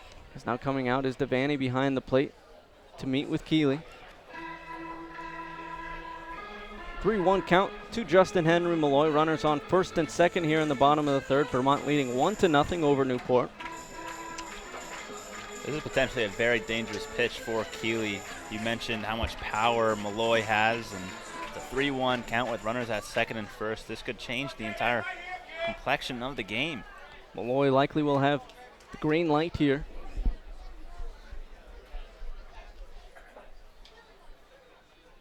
Now this 3-1. He does have the green light, and he hits this one into the deep left center gap, and it's going to be a home run off the houses into Newport, and the 3-run shot gives the Gulls a 3-1 lead. The 5th home run of the year for Malloy. He now leads the Gulls on the season in the home runs category. Yeah, 3-1 count, and doesn't take a rocket scientist to figure out that he was going to be sitting on that 3-1 fastball, and Devaney went out there just to tell probably Keeley to keep it away from Malloy. 3-1, just take your chances with the guy on deck, and Colton Bender, who you've already gotten to ground out, but that was an absolute bomb from Malloy. The Gulls now lead 3-1. That will bring up Colton Bender. Another lefty on righty matchup. First pitch to Bender, breaking ball, catching the top half of the zone, 0-1. That ball by Malloy was absolutely crushed. I don't think I've seen a home run to that area of the ballpark. We talked about him heating up as of late and crushing balls as of late, and he does there just again. Is this, one pitch, hard ground ball, foul along the third base line, 0-2. It's the most I've seen a Winter Road move all year. He had to. Ball smoked right at him.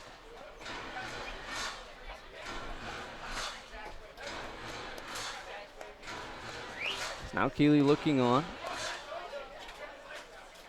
On the 0-2. It's going to be popped back into the screen. Count remains. Bender on the season, not a guy that strikes out a whole lot. 8 walks to 9 strikeouts. Guy with a great 2-strike approach.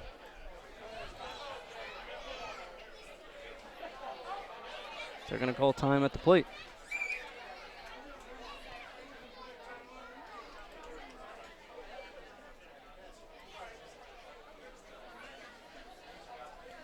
Now this 0-2, swung on and missed.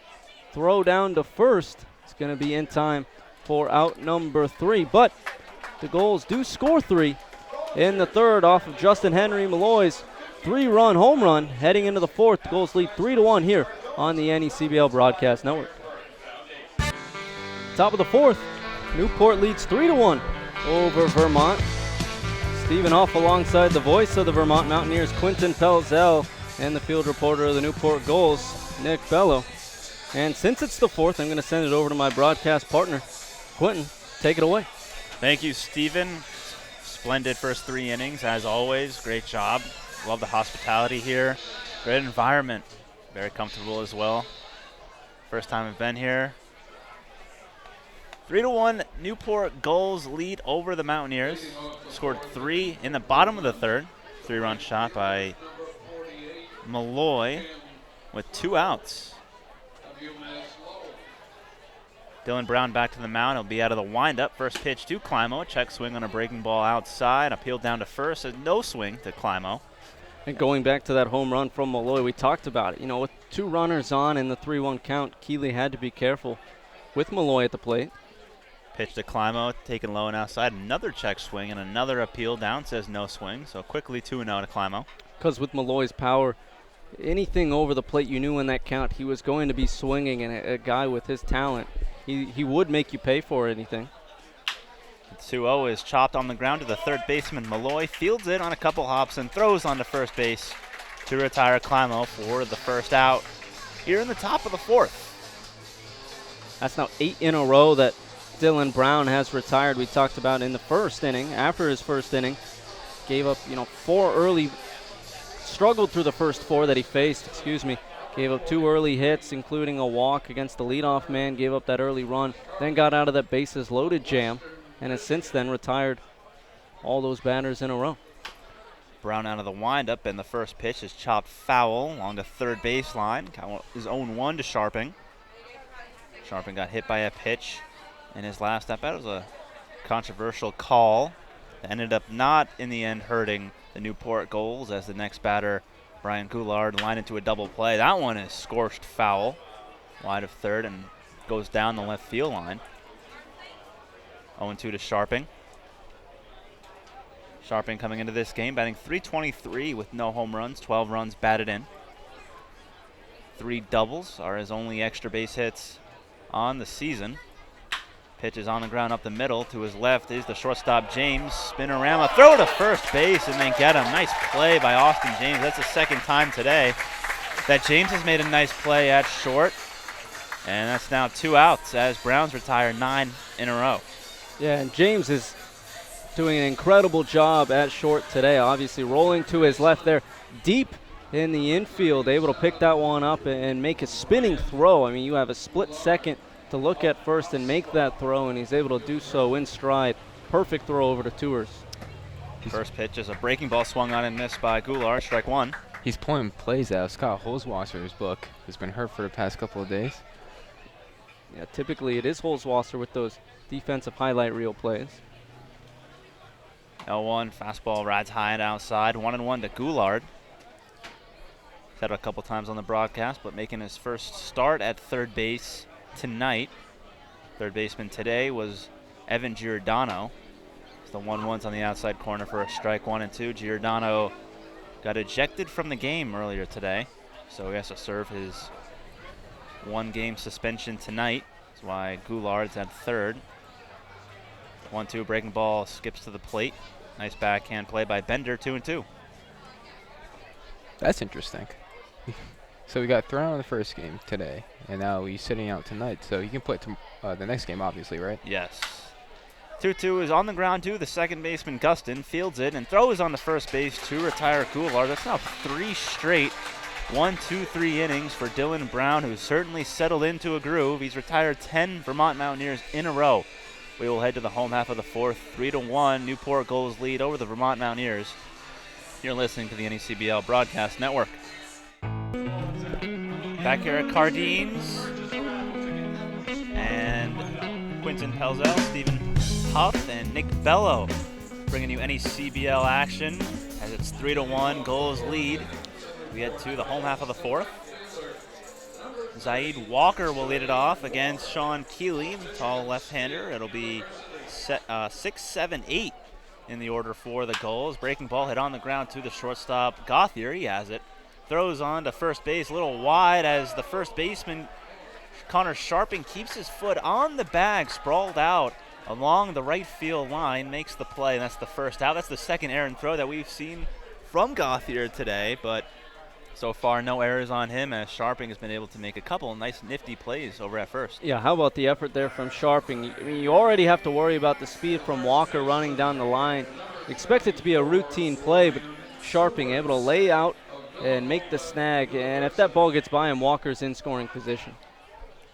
That'll be the first baseman, Tours, takes a breaking ball high, 1-0. Tours grounded out to the second baseman, Matt McDermott, in his last at-bat. Keeley out of the windup.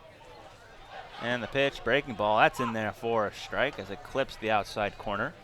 And the count is 1-1. Tours coming into this game batting .266, 2 home runs, 17 runs batted in. Pitch is swung on and missed. The fastball from Keeley. Can the count 1-2? So far, the only blemish for Keeley has been that 3-1 fastball to Justin Henry Malloy. Back came in the third inning with 2 outs. Gave the Gulls a 3-1 lead over the Mountaineers. And on the other side, Dylan Brown's been spectacular. Yeah, and you look at it, both pitchers have just had one instance of really struggling. Pitch is swung on and missed. A pitch in the dirt. Devaney down to pick it up and throws on to first base to complete the strikeout of Ryan Tours for the second out of the inning. And other than those just 2 instances of running into a bit of trouble, both of them have been excellent. Unfortunately for Keeley, his one instant of trouble came when there was 2 runners on and he left a pitch to one of the better hitters in Newport's lineup who made him pay for that one mistake. Whereas Dylan Brown was a little bit more fortunate on the other end, where his mistake came early on. He gave up a leadoff walk and then left the pitch over the heart of the plate.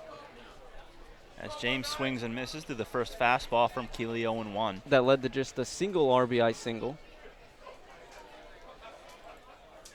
James has been a defensive stud tonight. Still looking for his first hit. Has a breaking ball, swung on and missed. So 2 pitches from Keeley. And that two swings and misses. Sorry to cut you off there. That breaking ball from Keeley, we've seen it a lot more tonight than we saw it in the first time he faced Newport, but it has been phenomenal and really no answer from Newport so far. Out of the windup, the 0-2, a breaking ball chopped foul behind the plate. Count stays 0-2, and that's the big equalizer pitch for Keeley, as he will throw that fastball a lot. He'll throw that mostly to these hitters, and once these hitters seem like they've got it timed out, especially second, third time through the order, he'll start mixing in that curveball a lot more often. That fastball rides high to James, 1-2. Yeah, and that's a pitch that a lot of the guys in Newport aren't going to be sitting on. I mean, they'll just wait and watch it pass. They like to sit on fastballs. And the 1-2, breaking ball in the dirt, stopped by Devaney, 2-2. But you've seen Keeley go to that curveball into strike counts. You've seen it here against James. You saw it earlier. Vosick was caught looking on a 2-strike curve that dropped into the zone. James earlier swung at a curve for strike 3. 2-2, breaking ball hit on the ground to the shortstop, Gauthier. He throws on to first this time, right on target, and that will retire the side. Also in the inning, Keeley's retired 4 in a row. We'll head to the top of the 5th. 3-1, Gulls lead over the Mountaineers. You're listening to the NECBL Broadcast Network. And we're back here. We'll head to the top of the 5th. 3-1, Gulls lead. Quinton Pelzel, Stephen Huff, Nick Bello with you, broadcasting this game for the Mountaineers. It will be 7-8-9. Starting with Corey DiLoretto against Dylan Brown, the right-hander for the Newport Gulls, who's been terrific tonight. And the first pitch to DiLoretto, chopped on the ground, foul, wide of third. 0-1 DiLoretto. We've talked about Brown retiring 10 in a row. 5 of those have been on routine groundouts, while 3 of them have been strikeouts. Maybe not routine. Austin James has come away with 2 great plays at short, but that's what Dylan Brown does best. And that's chopped on the ground to the right side. The first baseman tours into the hole, fields it, throws to the pitcher covering. That's Dylan Brown, who shows off the nice footwork around the bag, and that'll be the first out in the top of the 5th. Make it 6 out of the last 11 have been off groundouts. He works so low in the zone with such late movement that it's hard to really square up anything that he throws unless it's a mistake. And it forces just routine plays or roughly routine plays to the defense behind him that can lead to these outings where he's just moving through the order so quickly. First pitch to Kieran Devaney is outside, a breaking ball, 1-0. And that's what we've seen tonight as well. The first inning, we saw the Mountaineers barrel up some baseballs, but since then, it's really been just soft contact right to their fielders. And give credit to Newport, they've made every single play, and then some, as the 0-1 is chopped foul. Quickly 0-2 to Devaney, who's 0-for-1. He flew out to the center fielder, and really, that was the last hard hit that we saw. That was a line drive right to the center fielder, Haskin, who really didn't have to move and made the catch. 0-2 to Devaney, swung on and missed, and that's actually 1-2. Was a little ahead in the count there, so Devaney down 1-2. Here's the 1-2, and that's on the ground, wide of third, foul, backhanded by Malloy. And if you noticed, a lot of these foul balls have been some of the harder hit balls that Vermont's been able to hit against Dylan Brown, but they're always a little bit too far out in front, and the ones that they actually put into fair territory are the weaker contacted ones. Yeah, a lot of chopper foul balls down the left side for the right-handers. 1-2 to Devaney, popped up right side of the infield. Should stay in play. The first baseman tours, calling for it in foul territory. Makes the catch for the second out on the top of the 5th. And Brown there working a little bit in on the hands of Devaney and able to get him to pop up into foul territory. Now 12 in a row for Brown. That's exactly what you want if you're Kevin Winterow. And I think this is why they love him so much, because he creates the contact that he does. You're comfortable with him being a starter, but you've also seen them turn to Brown out of the bullpen before. Pitch taken for a strike on the outside corner, 0-1 to Sean Flaherty. Like I said at the top of the broadcast, he came out of the bullpen to get a save against Mystic in a game at an extra innings. 0-1 blooped over the third base bag, foul, and the count 0-2. But because he's so consistent out there and creates this weak contact, you can put him, and he's so even keeled as well, you can put him into any situation and just trust him to go out there and get these outs day in and day out, no matter what situation he's in. Yeah, I was just about to add, he looks so calm right now. I mean, I would be too if I've retired so many batters in a row. 0-2 to Flaherty is just outside, 1-2. This is a Mountaineer offense that hasn't been too bad in the last 5 games, batting .275 as a team. Come into this game today, batting .268 on the season. Good enough for 6th in the NECBL as that one is fouled away to the left. Newport pitching staff not too shabby as well, coming in to this game with a 4.64 ERA, 5th in the NECBL. 1-2 is taken just low to the number 9 hitter, Flaherty. But that's where you want to live if you're Dylan Brown. You know, you're okay missing there because you're not going to be hurt there. I mean, if you're going to give up contact, it's just going to create more of those easy ground balls. 2-2 is taken low and outside, so Flaherty has come back from an 0-2 count. Now it's 3-2, getting his second start of the day. Started against Martha's Vineyard earlier this morning, went 1 for 3 with a run scored. Payoff pitch now from Brown, fouled away to the left. As that one actually was fouled off of the light, and it bounced right back onto the field. Wow, how many times do you see that? I was just going to ask, I mean, have you seen that all year? I know I haven't. I have not. A little pinball action here at Cardinals. So once again, the payoff pitch from Dylan Brown. Breaking ball hit high in the air to deep right center field. That ball is way back, and that ball is gone. A home run for Sean Flaherty on a 3-2 breaking ball from Dylan Brown. It ends the consecutive batters in a row streak for Dylan Brown. And that's the first home run for Sean Flaherty. The Mountaineers inch a little closer. It's now 3-2. Yeah, and that was another pitch over the card of the plate for Brown. It came on a 3-2 count, and Flaherty made him pay for it. Looked to be, you know, just one of those that caught too much plate, and he blasted it into right center. Looked to be another slider as well from Brown, which actually was the slider that Curtis Robinson hit to score the first run of the day for the Mountaineers, and now the same pitch scores the second run. Gauthier lines it foul down the right field line, 0-1. Gauthier getting his third at-bat of the game as the lineup turns over. Gauthier 0 for 1, reached on a walk back in the first and scored. Pitch from Brown, swung on and missed. A beautiful off-speed pitch that had Gauthier flailing. It's now 0-2. So Mountaineers getting a run back in the top of the 5th. Brown out of the windup, and the pitch is fly to right field. Pretty medium deep, I would say. Walker's under it, and he puts it away to retire the side, but not before the Mountaineers score 1. Highlighted on the home run by Sean Flaherty, his first of the season. We will head to the home half of the 5th. 3-2 Gulls lead. You're listening to the NECBL Broadcast Network. We'll head to the home half of the 5th. Quinton Pelzel, Stephen Huff, and Nick Bello. Sean Keeley back to the mound for his 5th inning of work. And for the Gulls, it'll be 9-1-2 coming up against Keeley, who is now only down by 1. As Sean Flaherty, catcher out of Hofstra University, hit a home run, his first of the season, out in right center field over that humongous fence. Second home run we've seen of the game. Yeah, you talked about earlier, I don't know if you're going to see home runs because of that fence, and I told you probably will. Pitch is taken outside, 1-0 to Gustin. They get hit out if you're more often than you might expect.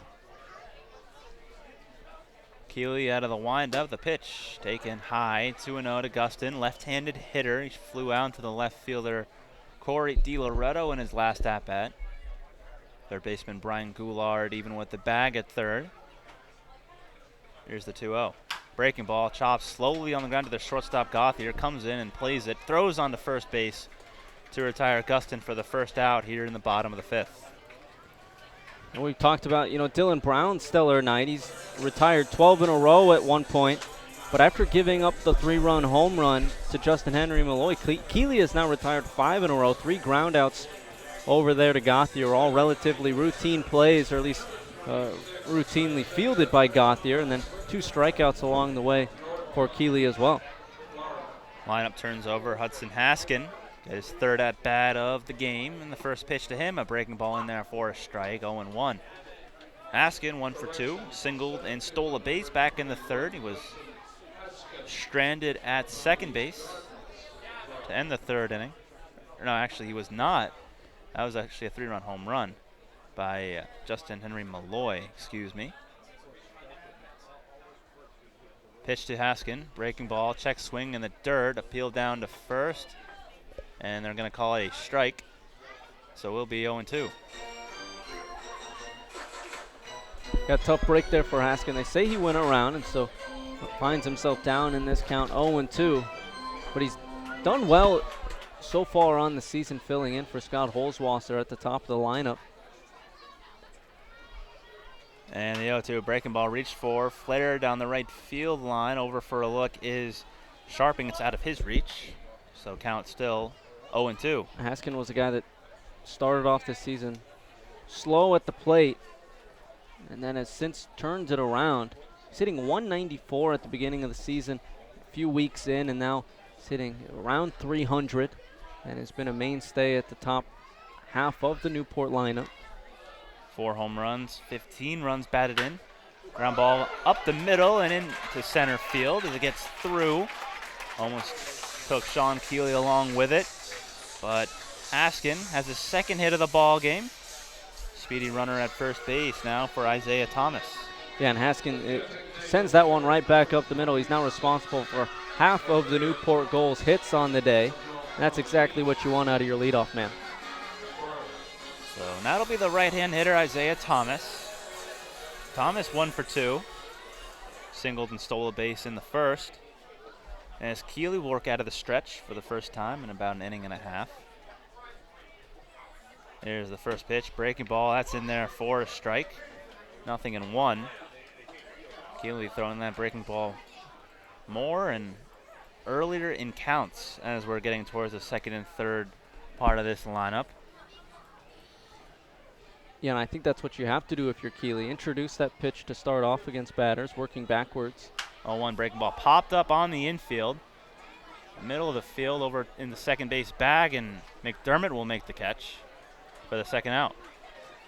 And he threw it again there, as you said, another breaking ball coming in, and if the Gulls are going to be swinging at it, that's what it could cause. It's just easy pop-ups or weak contact, and causes an easy pop-up into the infield there. 2 away now, but Gulls, if they're not going to be waiting for that fastball, it's not going to be a great night because that Keeley curveball is just one that's going to be tough to hit. That's going to be the left-hand hitter, Vosick. Throw it to first. It gets away off the glove of Sharping and goes down the right field line. Rounding second, heading for third is Haskin. Here's the throw from Sharping to the third baseman, Goulart. It goes behind him, but no advance by Haskin as the left fielder, Corey DiLoretto, was backing it up. As Haskin advanced on the throwing error by Sean Keeley. Yeah, tough break there for the Mountaineers. The throw over, not a bad idea because you have to keep an eye on Haskin with his speed, obviously with the stolen base earlier, but it was just an errant throw from Keeley, and then with Haskin's speed, he makes you pay for it going from first to third on the play. Infield will stay back. Of course, there is 2 outs as Vosick, the batter. And the first pitch to him, breaking ball. That's in there for a called strike. Clip the inside corner. The count is 0-1. Vosick 0 for 1. Walked and scored on the home run. That was hit by the on-deck hitter, Justin Henry Malloy. Another breaking ball. That's inside. It'll be 1-1. Vosick, left-hand hitter. He chokes up on the bat ever so slightly, even with the count not being at 2 strikes. The 1-1 fastball high as Devaney had to jump up out of his stance to catch that one. It's 2-1. Yeah, we haven't seen that fastball in a while from Keeley, but missing a little bit up there. Wouldn't be surprised to see him come back with a curveball soon. There's that curveball. It bounces to the plate. Devaney does a nice job to stop that ball, keep it in front of home plate. As they appeal down to third, they say no swing. So Vosick in a similar spot that he was in back in the third inning.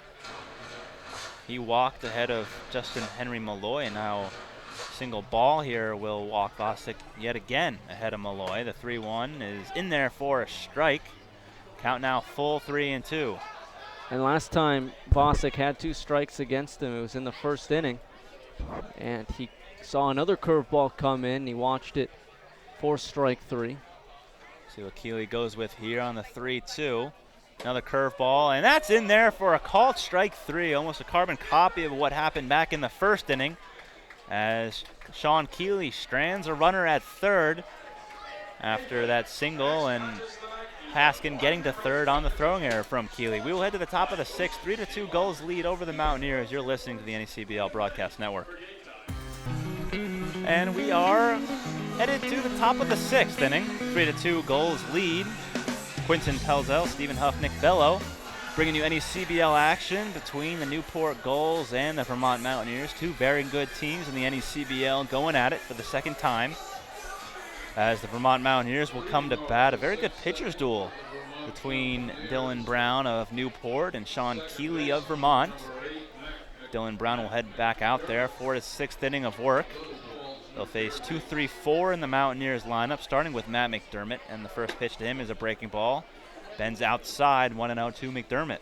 Yeah, you're right. Absolutely great job from both pitchers tonight. 3 hits only for Vermont, but 4 hits only for the Gulls on the other side of things. 1-0 is low, 2-0. And very few mistakes on either side. I mean, both of them have had excellent command all night and have just been staying with their strengths, and it's been working.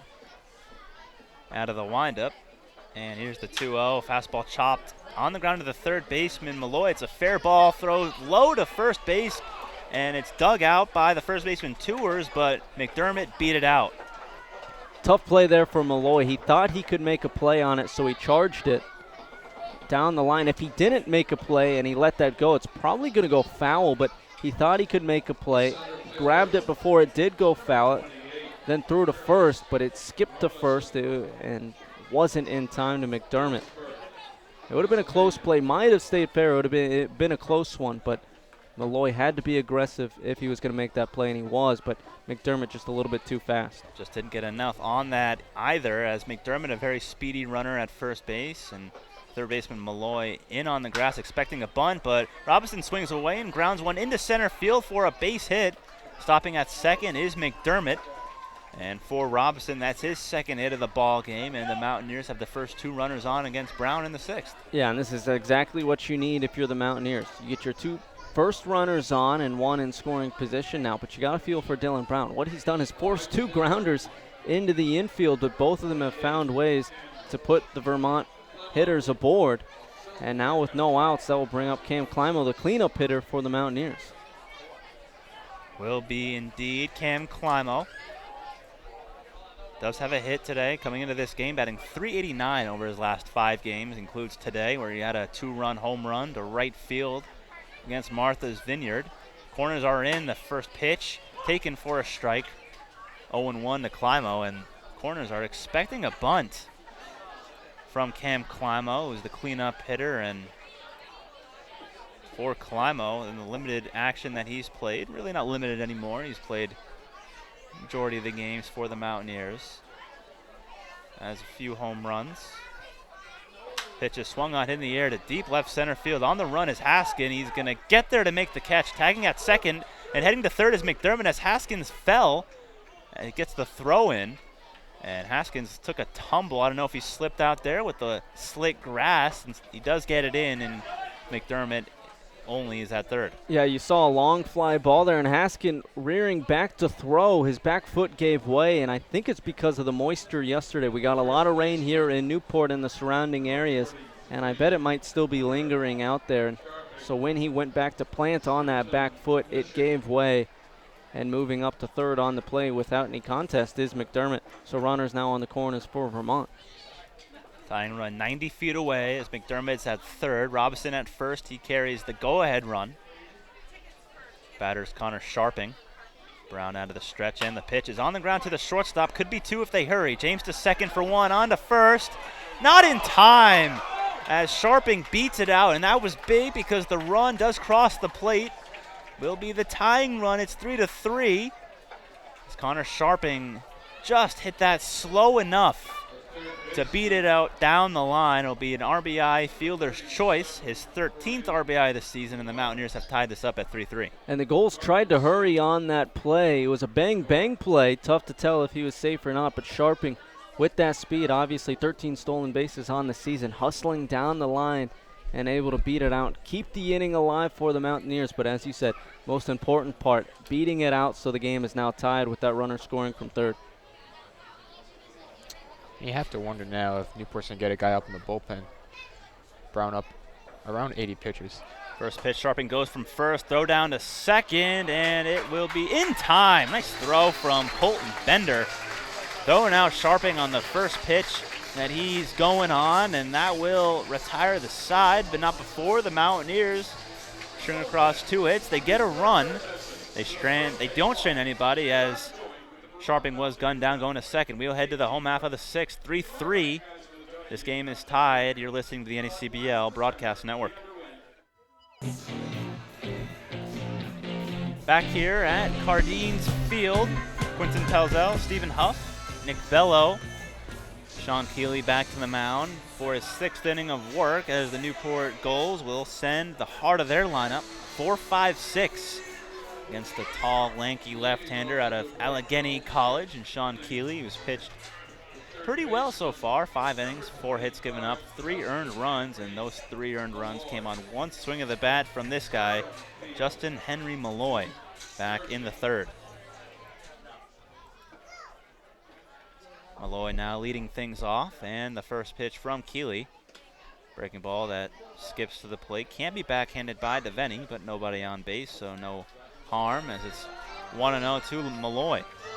Since that home run, though, Keeley retiring 7 out of his last 8 batters faced. Kind of like Brown after that first inning at one point. Kind of settled into a groove. Pitch is taken on the outside corner for a strike. 1-1 to Malloy, 1 for 2. Has a strikeout and a home run. So both ends of the spectrum both there. ends of the spectrum, indeed. 1-1, swung on and missed. Breaking ball. Count is 1-2 as Keeley has thrown nothing but breaking balls early in this at-bat to Malloy. That's what you need to do. I mean, after a guy on that 3-1 count that took you deep into the houses in the neighborhood past that left center fence in Newport, don't give him anything, fast that he can take you deep again. Pitch is hit high in the air to left field. It is playable. DiLoretto drifts under it, and he makes the catch for the first out here in the bottom of the 6th as Keeley tried to sneak just one fastball by Malloy, but you just can't do it. Yeah, I mean, not a guy of his talent ability. I mean, it was just another pitch that found a little bit too much plate there, and Malloy is going to make you pay if you throw anything like that, and he put it into left field, but just got a little bit too underneath it, so there's one away here in the 6th. Actually, looking at that last pitch on the replay, benefit of replay, don't think that was actually a fastball. Might have been another breaking ball. So 4 straight breaking balls to Malloy, finally able to get a good piece of wood on it, but just fortunately for him, got under it as Bender swings and misses over the top of a breaking ball. Strike 1. But still, I mean, with the hanging curve, could be just as dangerous for Keeley out there on the mound. So 1 out here in the bottom of the 6th. This game is tied 3-3. Now 1-1 to Bender, the catcher tonight, who's 0 for 2. Grounded out and struck out. Out of the windup. And there's a curveball hit on the ground to the shortstop. Gauthier fields it and throws on to first base for the 2nd out. And Gauthier, other than that one errant throw over to first where Sharping made the diving play, has done everything you've asked of him defensively. He's got 5 or 6 hits over to him and has done an excellent job defensively for the Mountaineers just to keep things rolling how they should be. Got 5 ground balls over at short. He's converted every single one of them. Keeley getting these hitters out in front on that curveball, and they're rolling it over and playing into the Gauthier's hands as the first pitch to Zaid Walker is taken low, 1-0. Walker, right-hand hitter, facing the left-hand pitcher, and the 1-0 skips to the plate, and it's going to be 2-0. Walker so far has an extra base hit. He's 1 for 2. Doubled in the second and was later stranded at third. Keeley did a nice job stranding a couple runners at third base to end the inning. Did it in the second and did it in the fifth as Hudson Haskin was stranded at third. 2-0 is on the ground up the middle. To his left is Gauthier. Yet another chance for him, and he converts it as he throws out Walker to retire to the side. That will also end the inning. Through 6 here at Cardines Field, it is 3-3 between the Mountaineers and the Gulls. You're listening to the NECBL Broadcast Network. Back here at Cardines Field, we're at the top of the 7th inning.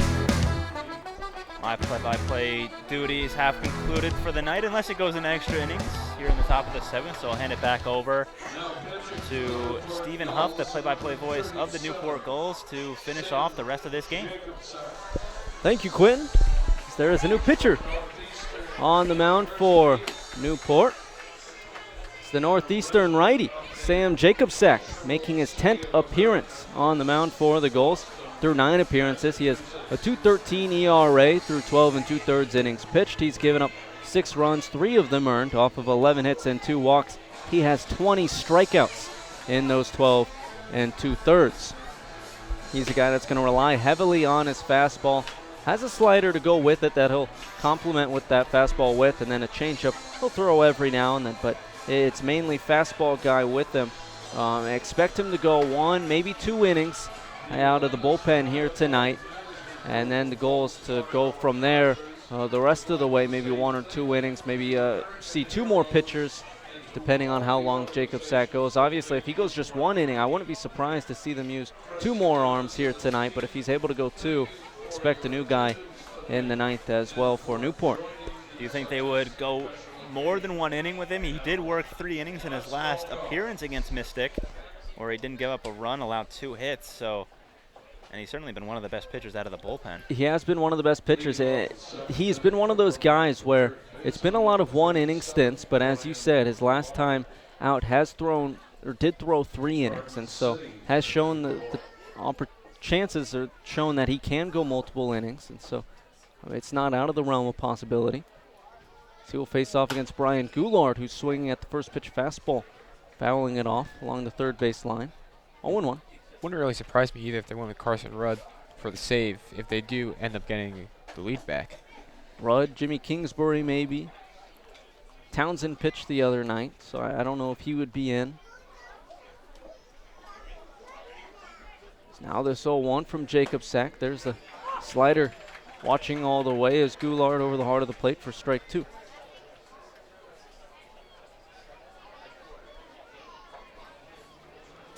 Righty on lefty matchup for Jacobsack.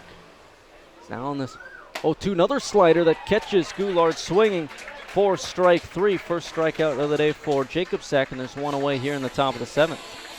Yeah, Jacobsack comes right in and makes Goulart look a little baffled at the plate with that breaking ball, and the combination of that fastball that he throws pretty hard. His 21st strikeout in 13 innings. Certainly a hard baller, and he knows how to put hitters away. Now that will bring up Corey DiLoretto. 0 for 2 on the day with a pair of groundouts. Jacobsack looking on the first offering. The DiLoretto is going to be grounded over to Gustin at second, fielding and throwing to first in time for a quick out number 2. And Jacobsack out of Northeastern University, so is Corey DiLoretto. So a pair of teammates back at college facing off in summer ball, and so far, Jacobsack has the upper hand on DiLoretto, or has retired him. Able to retire him in their first matchup against each other. With 2 away, that will now bring up Kieran Devaney. It's definitely one of the great things about this league. You got teammates playing against teammates, guys from college playing with each other. You see with some Vandy guys on Newport. Now this first pitch to Devaney, slider in there for strike 1. Earlier in the year, we saw Chris Hamilton, Gulls first baseman, who's from Stony Brook, face off against his former roommate against the Ocean State Waves. Struck out his first time against them. Then the next time he took him deep. As this 0-1 slider catching the outer half, 0-2. We've also got a couple guys from Stony Brook on our team. Nicholas DeGennaro, who pitched earlier today, has given up a run in 18 innings, and also the guy who got thrown out of the game today, Evan Giordano. Oh, wow. It's now Jacob Sack looking on this 0-2, another slider missing low and away, 1-2. Of course, with Jacob Sack coming into the day, that will end the day for Dylan Brown, the starter for the Gulls. Pitched 6 innings, gave up 3 runs, all of them earned off of 5 hits and 1 walk. He did hit a batter, and he struck out 3. Oh, no, really not a terrible performance by Dylan Brown, in my opinion. It's now this 1-2 from Jacob Sack. Fastball swung on and missed for strike 3. So 3 up, 3 down for the Mountaineers in the top half of the 7th. It's stretch time here in Newport, as it is tied at 3 here on the NECBL Broadcast Network. The New England League.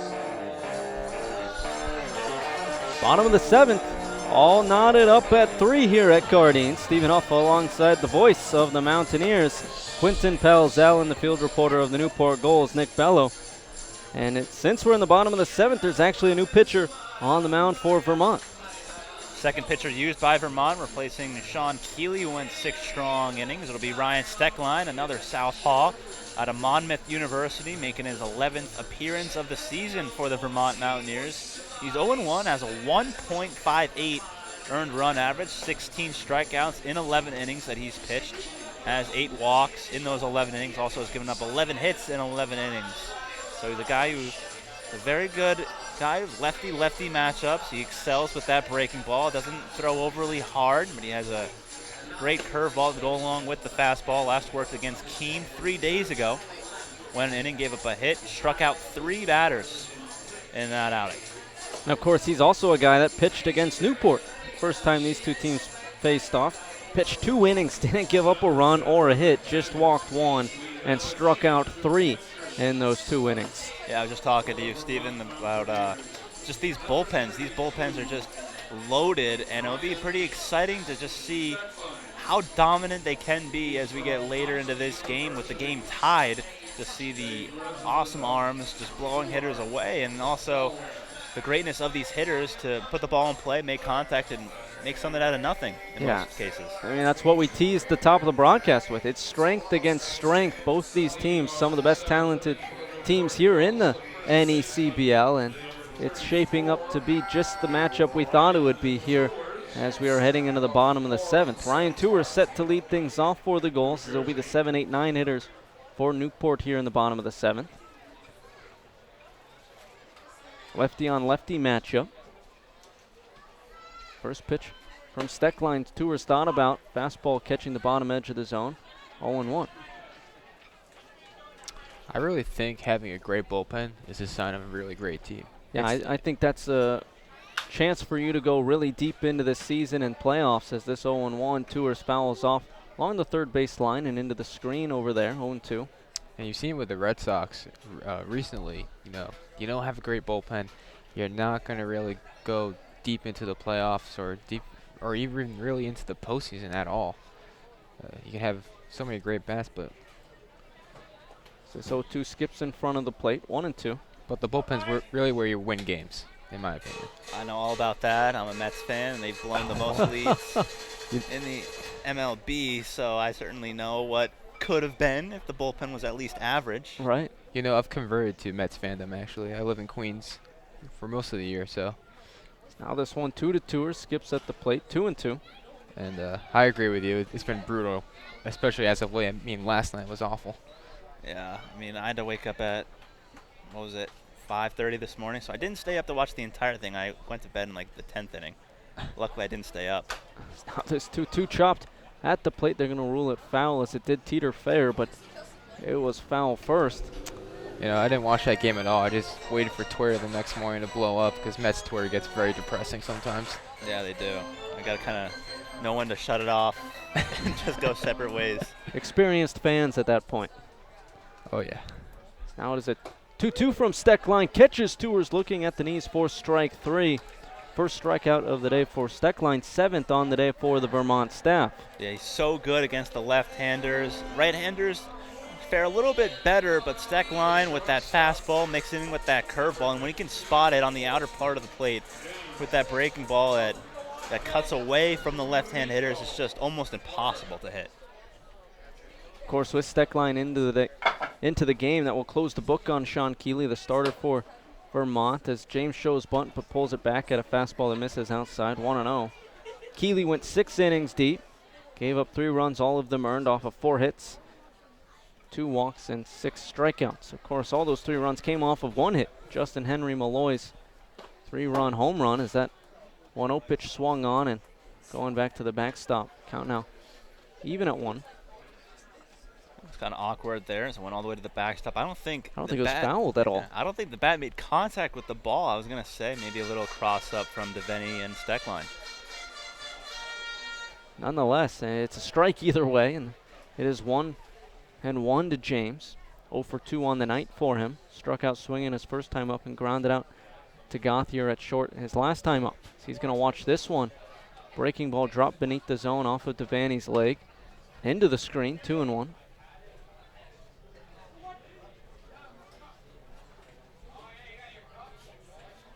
Three to 3 your score here in the bottom of the 7th.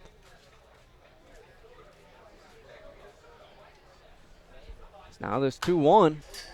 Pop back into the screen, just over the dugouts, along the first base line, 2-2. Also another unique aspect about this ballpark, as well as having both dugouts on the same side, I think both teams share the same bullpen as well. Yep, over there in the left field corner. So you see our great camera crew up here watching with us here tonight, just got a shot of it. Both of them do share the same bullpens over there as that 2-2 misses low. Count now full to James. I actually might have said, I think I lost count, that was ball 4. I think I hit him, actually. We're going to get another look at this. I don't think it hit him. I think that was just ball 4. I think I lost count. I think also James lost count as well, as he just stood there and then all of a sudden just went down to first base. So that works out for the Gulls. There's a runner on first with 1 away, as that will bring up Jake Gustin now. Number 9 hole hitter for Newport. As actually there is a pinch hitter for Newport, Joey Bellini. Cincinnati middle infielder. Lefty on righty matchup, first pitch, taking the fastball over the heart of the plate for strike 1. Certainly understand this move from the Newport Gulls, going with the right-hander against the left-hand pitcher. This 0-1 pitch, pump back into the screen, 0-2. Gustin is a lefty at the plate. As you said, Bellini is the righty, so it makes sense matchup-wise. Bellini hitting .209 on the season, but over half his hits are extra base hits, so when he does make contact, he has quite a bit of pop to his bat.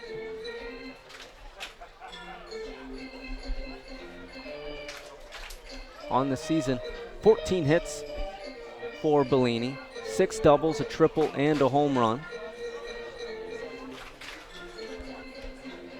But he finds himself down in this count, 0-2 to Steckline. Runner takes off for second, throw down is going to be in time for out number 2. Wow, I just marvel at the pop time from Kieran Devaney. That was a breaking ball as well, a great jump from James, and that was just a heck of a throw and catch from Devaney to Matt McDermott, who applied the quick tag at second base. So now there's 2 away, count 1-2 to Bellini, he chops it foul. Count remains, but yeah, you're right. I mean, on a breaking ball especially, and James does have some speed to him. That is an excellent throw there and play from Devaney behind the plate. Now Steckline looking on. Out of the stretch on the 1-2. Bellini lunging at on the outer half and just fouling it off the end of his bat. Count remains 1-2. Pretty good at bat here by Bellini. Falling 0-2. And then coming back with a ball and 2 fouls. So see what he does here. Blaney battling at the plate. Steckline back on the rubber for Vermont. On the 1-2, Bellini chops it over to Gauthier at short, who scoops it up and throws to first in time for out number 3. So no runs cross for the Gulls off of no hits and 1 walk. James was caught stealing. And heading into the 8th, it's still knotted up at 3 here on the NECBL Broadcast Network. Top of the 8th. Still tied at 3 here on the NECBL Broadcast Network. Stephen Huff joined alongside Quinton Felzel, the voice of the Vermont Mountaineers, and Nick Bello, the field reporter of the Newport Gulls. As it will be the 9-1-2 hitters due up for the Mountaineers here in the 8th, facing off against Sam Jacobsack out there for his second inning of relief. A righty from Northeastern working from the first base side of the rubber. First pitch to Flaherty. Big swing and a miss. Had a fastball around the knees for strike 1. And that home run in his last at-bat. Maybe got a little too big of a swing there on that fastball. His eyes lit up. It was right down the middle. Now this 0-1. Another fastball. This one tipped at the plate. 0-2. That one hit Bender pretty hard, I'd say. Looked to be a tip and then hit him in the mask, and Bender is taking a second, but he looks to be okay.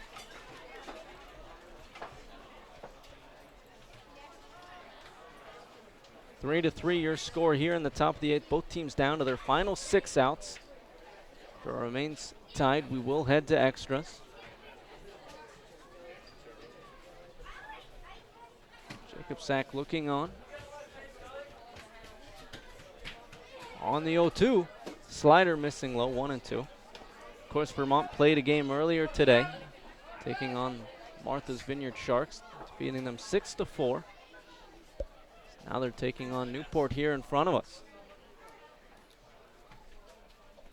This 1-2 fastball going to be popped up over to James at short. He's teetering into the grass in left field, and he's there for out number 1.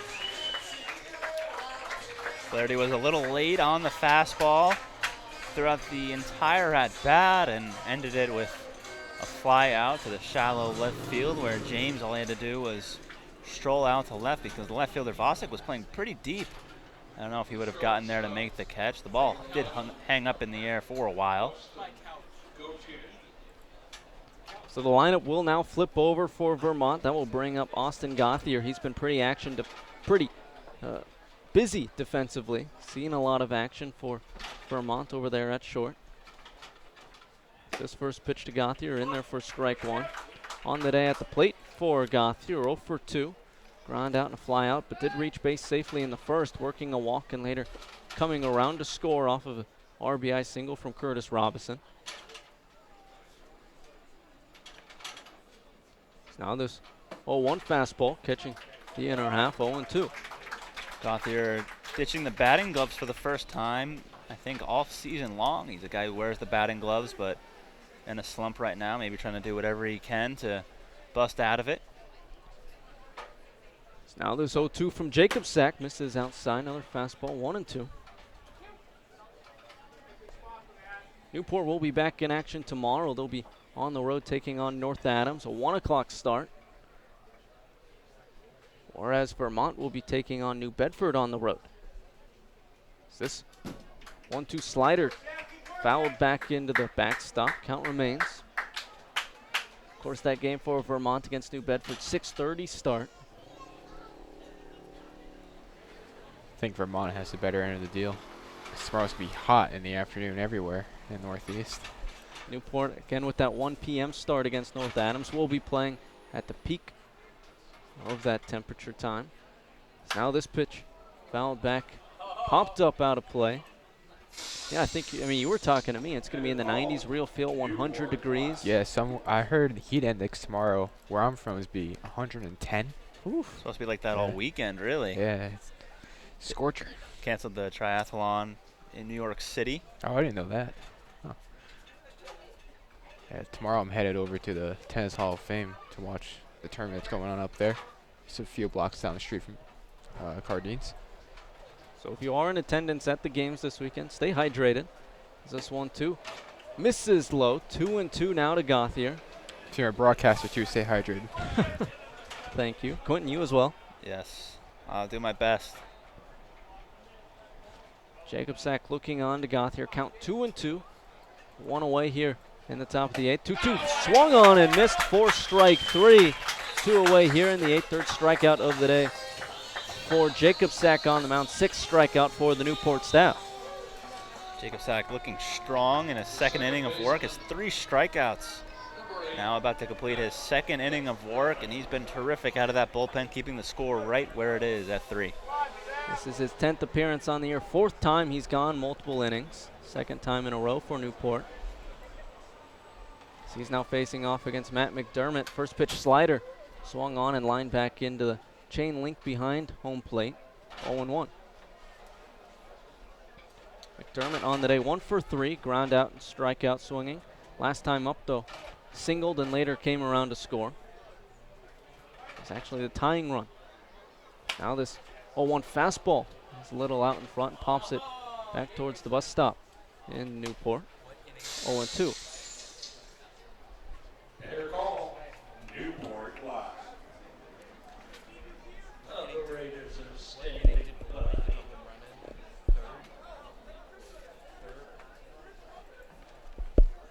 Righty on righty matchup for Jacob Sack. He's looking on out of the stretch on the 0-2 count. A long look in at home. On the 0-2, another slider. Catching McDermott, swinging for strike 3. 4th strikeout of the day for Jacob Sack, 2nd in a row, as he sets down the Mountaineers in order in the 8th. Heading into the home half of the 8th. Still tied at 3 here on the NECBL Broadcast Network. It's the bottom of the 8th. We're tied at 3 here at Cardine. Stephen Huff joined alongside Quentin Pelzel, the voice of the Vermont Mountaineers, and Nick Bello, the field reporter of the Newport Gulls. And since it's the bottom of the 8th, I'm going to send it your way, Nick. Fill us in on what's happening around the league here in the NECBL. Thank you, Steven. So a game that we're keeping a very close eye on right now is New Bedford Mystic, 6-4 New Bedford in the top of the 9th. That game being played in Mystic. Bottom 9, Valley up 2-1 over Winnipesaukee. 8-2 lead for Keene over Sanford in the top of the 6th. Top 8, Ocean State 6-0 over North Adams. Vermont, that's the one here. It's his first pitch to Hudson Haskin, misses outside, 1-0. Bottom of the 5th, Upper Valley leading Martha's Vineyard 3-2.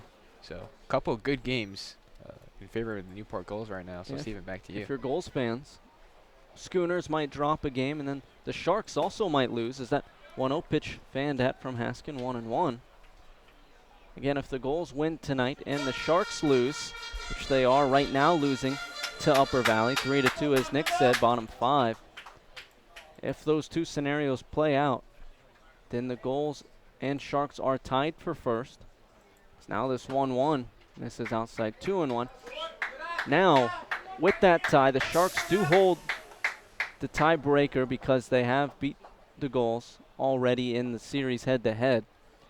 4-0 right now, even if the Gulls win the last 2 against the Sharks on the season. So the Gulls will have to win outright over the Sharks, but it would at least tie them for first place, as that 2-1 misses up 3-1. So that's good news for Newport fans. Oh yeah, absolutely. I mean, coming to this game, we knew Newport would be at best a half game behind if they win tonight. But if Vineyard loses and Mystic and this 3-1 pitch, Hudson Haskin watches catch the inside edge of the zone. Count now full. So if Vineyard and Mystic lose and we get a win here, and this could be absolutely huge. This could be probably the most important game of the season for the Gulls. Conversely, Mountaineers desperately need the Upper Valley Nighthawks to lose, so conflicting interests. Exactly. This pitch is going to be lined into center. Coming on is Robinson, and he's there to catch it for out number 1. Nice play there from Robinson. Not an easy play on that sharp hit there from Haskin. No, that was a nice play coming in, but Mountaineers and Upper Valley the Nighthawks' biggest rival. They're the in-state rival, so it's always a little heightened of the atmosphere when those two play. So now that line out to center will bring up Isaiah Thomas. First pitch to Thomas, fastball on the outer half, 0-1. Gulls have a rivalry with Ocean State Waves, of course, the Pell Bridge Series. Gulls fell in that fifth game of the Pell Bridge Series on Wednesday. So this one's going to be flown towards the warehouse, and on top of it, 0-2. But the Gulls do hold the series advantage over the Waves, 3-2 now after that game 5. And we'll see the Waves, I believe, on Monday for the final game of the series, unless the Waves make the playoffs as well. So now this pitch to Thomas is going to be chopped over to second. McDermott with it, throws to first in time for out number 2.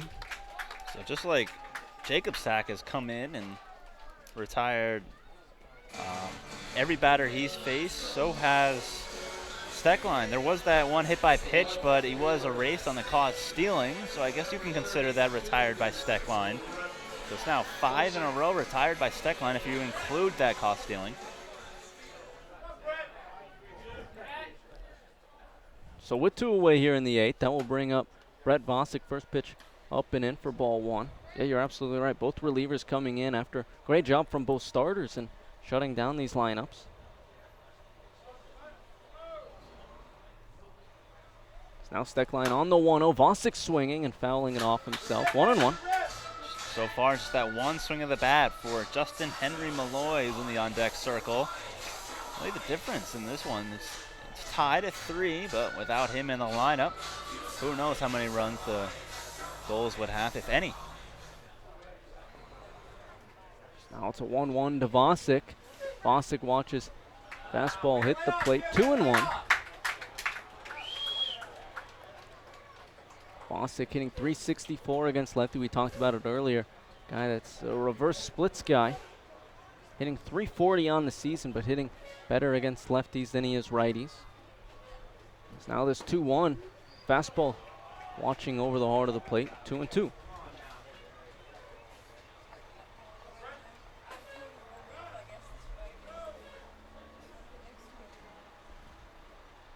Now this 2-2 offering, swinging and missing at a pitch beneath the zone for strike 3. Throw down to first to complete the strikeout in time for out number 3. So 3 up, 3 down for the Gulls heading into the 9th. It's still tied at 3 here on the NECBL Broadcast Network.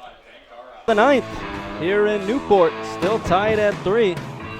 Stephen Huff alongside Quinton Pelzel and Nick Bello, as it is Sam Jacobsack out there for his 3rd inning of relief for the Gulls. This will tie his longest outing of relief if he makes it through this inning. His last time out for Newport was his longest inning out. It was 3 innings, and it came against Mystic on July 14th. He went 3 innings pitched, gave up 2 runs, all of them unearned runs, gave up just 3 hits and 1 walk while striking out 4 in those 3 innings. Here tonight, though, he's faced 6 batters in 2 innings and has not given up a base run. He struck out 4 in those 2 innings.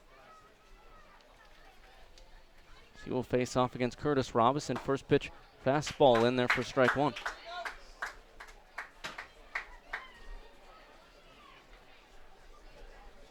Robinson on the night, 2 for 3, pair of singles and an RBI to his name. The only time he did not reach base safely, he struck out swinging 10.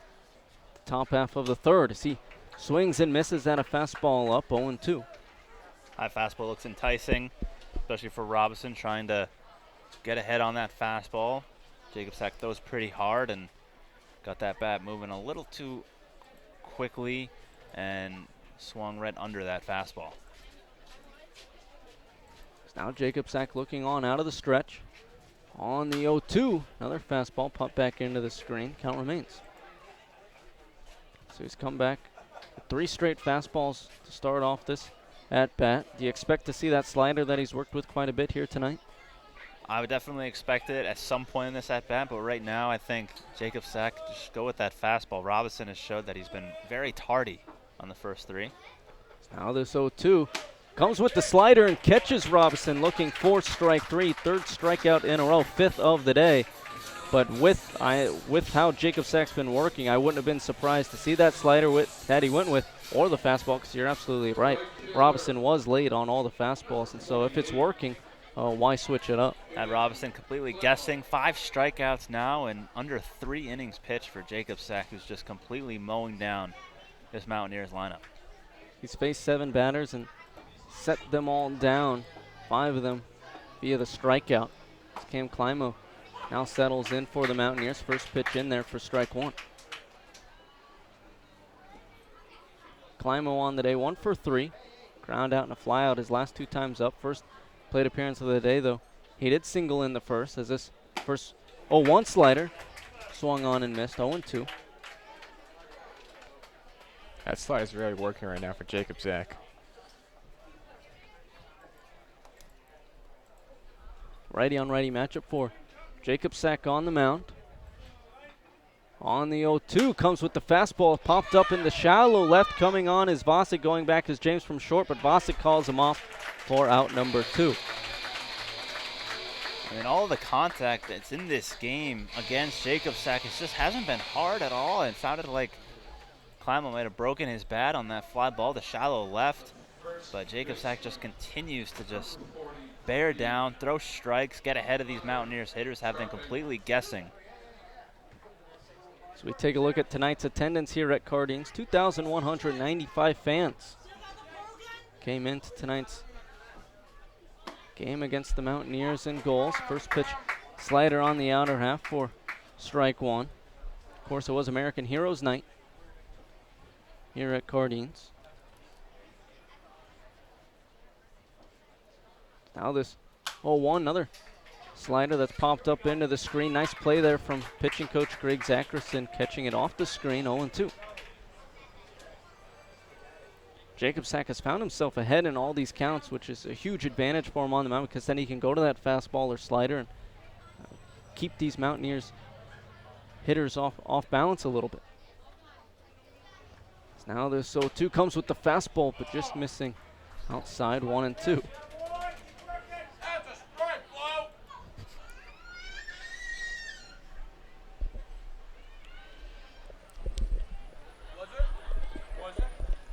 Righty on righty matchup for Jacob Sack against Sharping on the 1-2 slider. Going to be popped out of play along the first base line. Count remains. A little bit of a fog front is rolling through here. Shouldn't be too bad. It won't disrupt the game, but it is around the lights. You can see it up in the sky. We do get decent bit of fog here at Cardines. It was really bad on Wednesday against Ocean State. Yeah, I thought Wednesday we were going to definitely get a fog delay, or at least a rain delay. There's some points where you could barely see center field from where we were sitting. I mean, it was thick. I remember there was one play, I think it was his first or second inning, where I couldn't even see the center fielder, really. But it leveled out as that 1-2 popped back once again. It wasn't thick enough to where we needed a fog delay. I mean, it was certainly still playable, but if it got thicker, then they would have had a delay, but it cleared up, and we were able to go along with play. Well, on Wednesday we had what some may call the Newport effect, where there was lightning all around us, fog was coming in, and very minimal rain actually came to Newport. So the storms were able to part around Newport, which happens a lot. As you said, the Newport effect is that 1-2 fastball just missing outside. Jacob Sack was walking off the mound. The infield was walking out.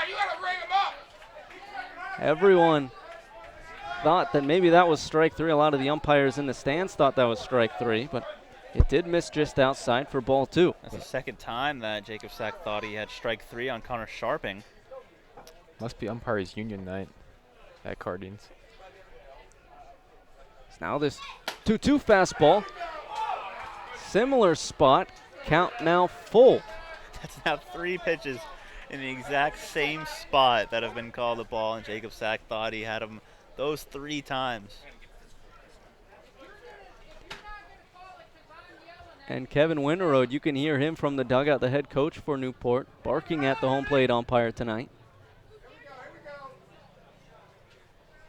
Now this 3-2 from Jacob Sack, same spot, and swung on and missed for strike 3. sixth strikeout of the day for Jacob Sack as he retires the side in order in the ninth, heading into the home half. Still tied at 3 here on the NECBL Broadcast Network. It's the bottom of the ninth here at Cardine, still tied at 3. Stephen Huff alongside Quinton Pelzel and Nick Bello. This is Ryan Steckline out there for his third inning of work for the Mountaineers. He's going to face the heart of the order for the Gulls. 4, 5, 6 hitters for Newport. Justin Henry Malloy set to lead things off. He already has a home run today, 1 for 3, but he had that 3-run shot, and he's responsible for the 3 runs on the board already for the Gulls. It'll be a lefty on righty matchup for Steckline. First pitch missing for ball 1. Yeah, you definitely don't want to hang any pitches here if you're a Steckline, because Janahan will take you deep. It's now the 1-0. Missing outside, 2-0. Malloy struck out looking in his first plate appearance, then hit that 3-run bomb into left center. Last time up, flew out to left on a hanging curve. Now this 2-0, he's going to fly into left center once again. This one dropping in front of Robinson in center, and so the leadoff man is aboard for Newport. Steckline tried to get ahead of Malloy earlier in the count with those 2 breaking balls, but missed and had to come with that fastball. Malloy was all over it. Didn't rip it for a home run, but hit it into center field, falling right in front of the center fielder Robinson, and now the Newport Gulls will have their first base runner. And even though that one wasn't a home run, that was still a solid swing there by Justin Henry Malloy. Just got the barrel on the ball and slapped it. That's what you need if you're Newport. Winning run now on, as your leadoff man was on. Bender shows bunt. He's going to bunt it foul along the third base line, 0-1. This is maybe when the inexperience at third base and Brian Goulard comes into effect. Of course, hasn't played an inning of third base before coming into this game, at least this year. Don't know about his college days at Fordham and now going to be at Hofstra. So we'll see what happens if Bender wants to hit it down his side. Goulard is playing in on the grass at third. Throw to first, not in time. Goulard playing in on the grass. Gauthier at short, playing close to the bag at second. Behind the bag, but up close to it.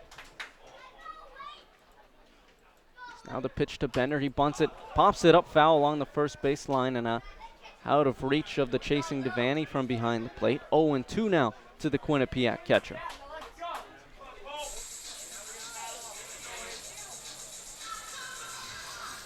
So you try to get the sacrifice bunt down, but it's not the prettiest bunt. 2 pop-ups into foul territory, and now you find yourself down 0-2 in this scenario. It's definitely a tough situation to be in if you're Colton Bender. Lefty on righty matchup for Steckline on the 0-2. He watches miss low and away, 1-2. Looked to be a breaking ball there from Steckline.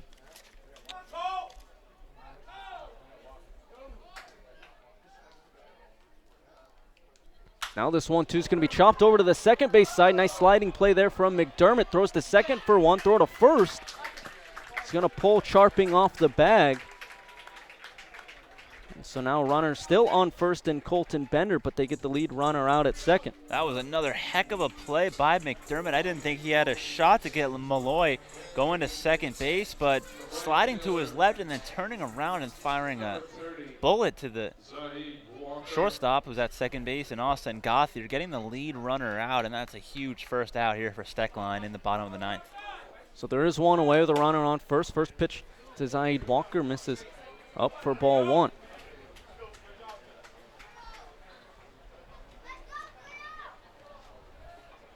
Bender doesn't have a ton of speed at first, doesn't have a big lead. As this first 1-0 pitch to Walker gets away and goes all the way to the backstop. So Bender gets a free pass to second. Now a runner in scoring position, the winning run in scoring position for Newport. So after all, Newport does get that runner to second base with less than 2 outs, exactly what the Gulls wanted. And they have now Walker and then Tours, 2 very accomplished hitters at the plate. And they're going to intentionally walk Zaid Walker now, and this is A strategic move for Vermont, trying to set up that double play or at least a force out at third and second base. Especially with the left-hand hitter Tours coming up, wanting the lefty-lefty matchup. Steckline very good against left-hand hitters. See if the move pays off for Charlie Barbieri's squad. Tours only hitting 111 against lefties on the season. As this first pitch, breaking ball going to drop beneath the zone for ball one. Nice block there from Devaney. Now, of course, Tours has been up in situations like this before against Winnipesaukee earlier in the season. Hit that walk-off to give the Gulls a 5-4 lead, 5-4 victory over the Muskrats. Had the home run into right field. Then the following night, pinch hit against Mystic in the ninth, where he hit 2-run shot to give the Gulls the victory again. As that 1-0 pitch misses inside. 2-0.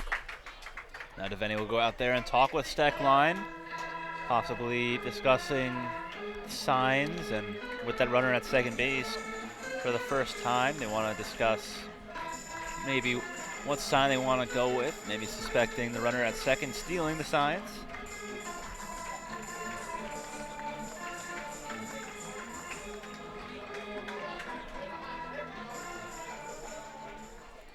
So runners on first and second for the Gulls. One away, tied at 3. Winning run at second in Colton Bender. This pitch to Tours. He's going to foul off of Devaney at the plate. Count now 2-1. Devaney looks to be okay. He's flexing his glove hand, shaking that one off.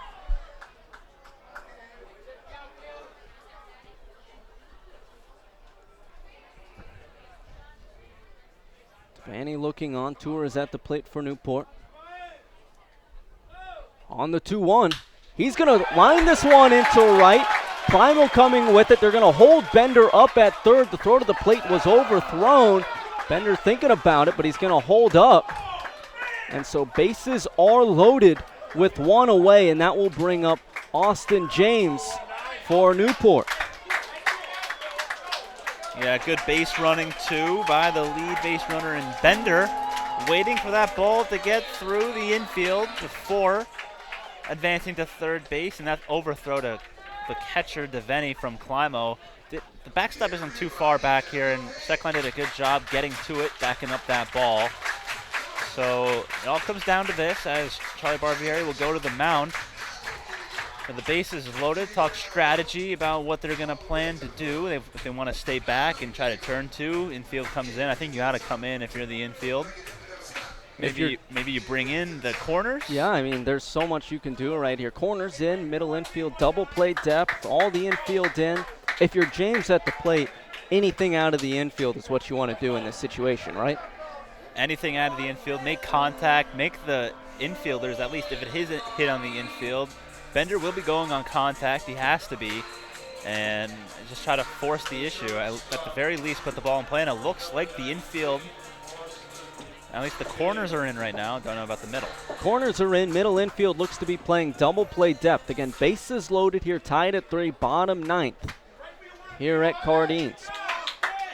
Yeah, I think corners in is definitely the best way to go right now, especially the guy Austin James at the plate. Lefty on righty matchup for Steckline on the mound for Vermont, facing off against Austin James. First offering to James, fastball missing low for ball 1. Also got to take into account Steckline, not accustomed to going more than 2 1/3, has never gone more than 2 1/3 in his season this year, so maybe fatigue playing a factor. James on the day 0 for 2, but did work a walk his last time up. Now this 1-0 pitch, he's going to chop over to the third base side. They're going to throw home for 1. It's going to get off the glove of Devaney, and the Gulls will win this.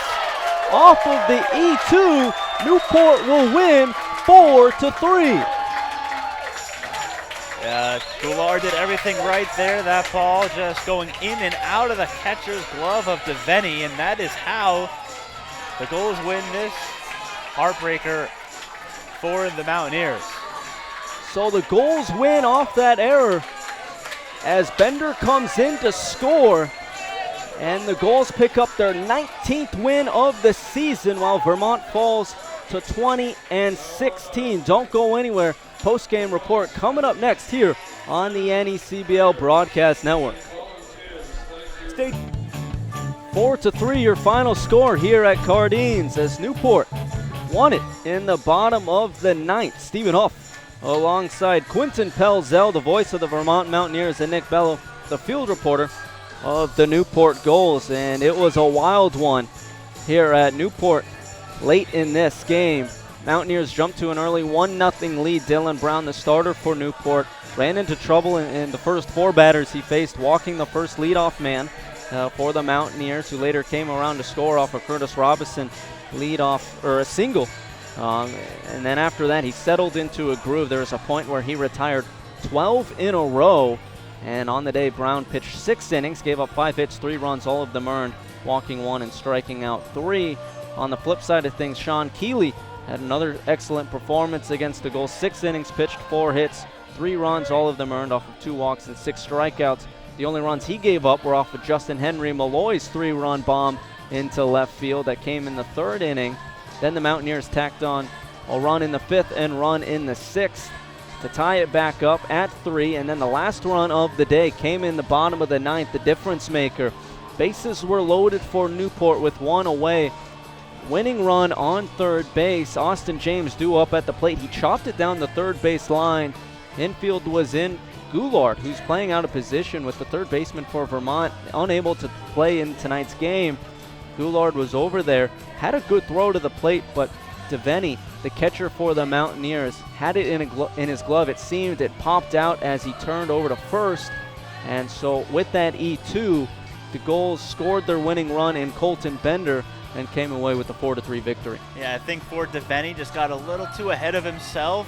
And in that situation, I think Charlie Barbieri and the rest of the Mountaineers coaching staff would just be telling him just to make sure of the 1 out before you try to go for 2. Try to turn the double play on Austin James. It's going to be tough to begin with. Of course, a shortstop has some speed, so you're probably not going to turn 2. Just make sure of 1, and with 2 outs and the base is loaded, take your chances with a 4th at any base. But just a tough learning mistake there, a tough learning experience for Kieran Devaney as the Mountaineers lose this one. They ended up going 1-1, splitting a doubleheader today. Of course, it wasn't with the same team. They won the first one against Martha's Vineyard, and I think you're going to ask Charlie Barbieri if he would be satisfied with a 1-1 split today. He would be okay with that. It was a tough way to lose a ball game, but you got to look at some silver linings for Vermont. It was a great ball game that they played, really. I mean, and you look at the pitching from them. Sean Keeley, we mentioned his stat line. Ryan Steckline really did pitch a phenomenal game. I know it's not how we wanted it to end in the 9th, but up until then, he was phenomenal out of the bullpen. He really was. He was great. His 2nd straight strong start, and the 2nd one against the Newport Gulls. And then Ryan Steckline, who's not accustomed to going more than really 2 innings, 1 inning even, really showed his fight, and he almost got out of it. It wasn't for the error there, but Steckline showed fight. I think Charlie Barbieri is definitely going to be happy with the way his team did fight, and especially with this being the 2nd game today, a very hot day as well. There's going to be another hot day tomorrow, the 2nd game of this long road trip, and just came up short in the end. Just a little bit short. For the Gulls as well, we mentioned Dylan Brown's starting line. He was relieved by Sam Jacobsack, who's going to get the win tonight. He went 3 innings pitched, didn't give up a hit or a run, didn't walk anybody, and he struck out 6 in those 3 innings. But I know you had a game earlier, then a ferry ride over, and then a game tonight. So I know you've been busy. You've had a long day. So I'm going to let you off the hook. I know you also have a game tomorrow against New Bedford, but it's always a pleasure with you up here in the booth. So thank you, Quentin Pelzel, for joining us here at Cardines, and I hope to see you soon. Yeah, thank you very much for the hospitality. It's awesome here. I enjoy the environment, and same to you. Always a pleasure. Enjoy New Bedford tomorrow as well. Yeah, thank you. We'll try, especially try to stay out of the shade. Also, Nick, thank you for joining us, and it was a pleasure. All right, for Quentin Pelzel, I'm Stephen Huff.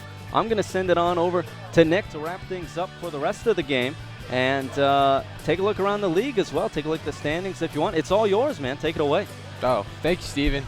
So, once again, the Gulls here walk off with a win off of an E2 by the catcher.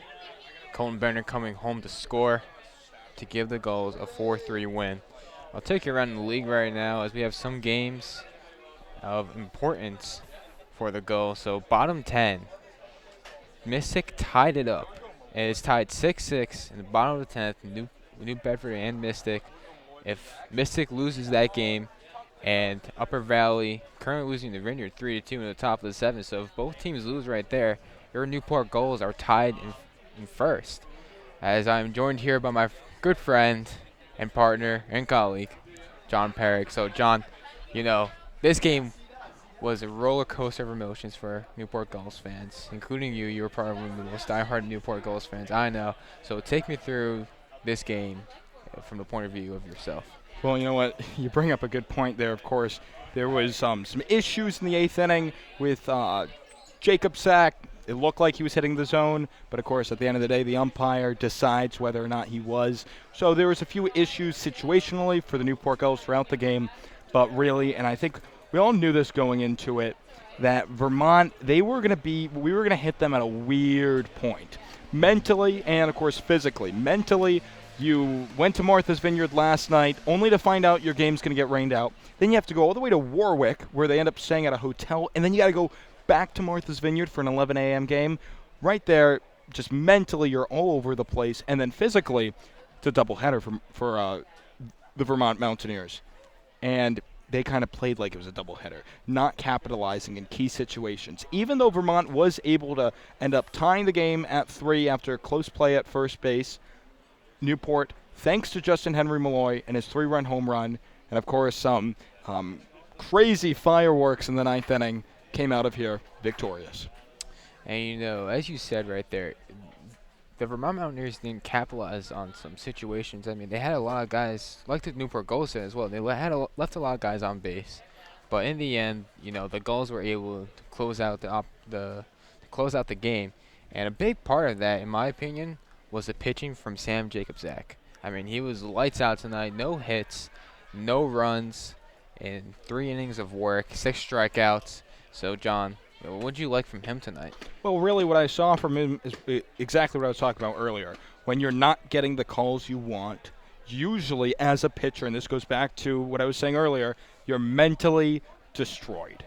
Sam Jacobzak today showed that it doesn't matter if I don't get that call, I'll punch him out with my fastball. And that's what we saw as he retired the last batter in the top of the 9th inning.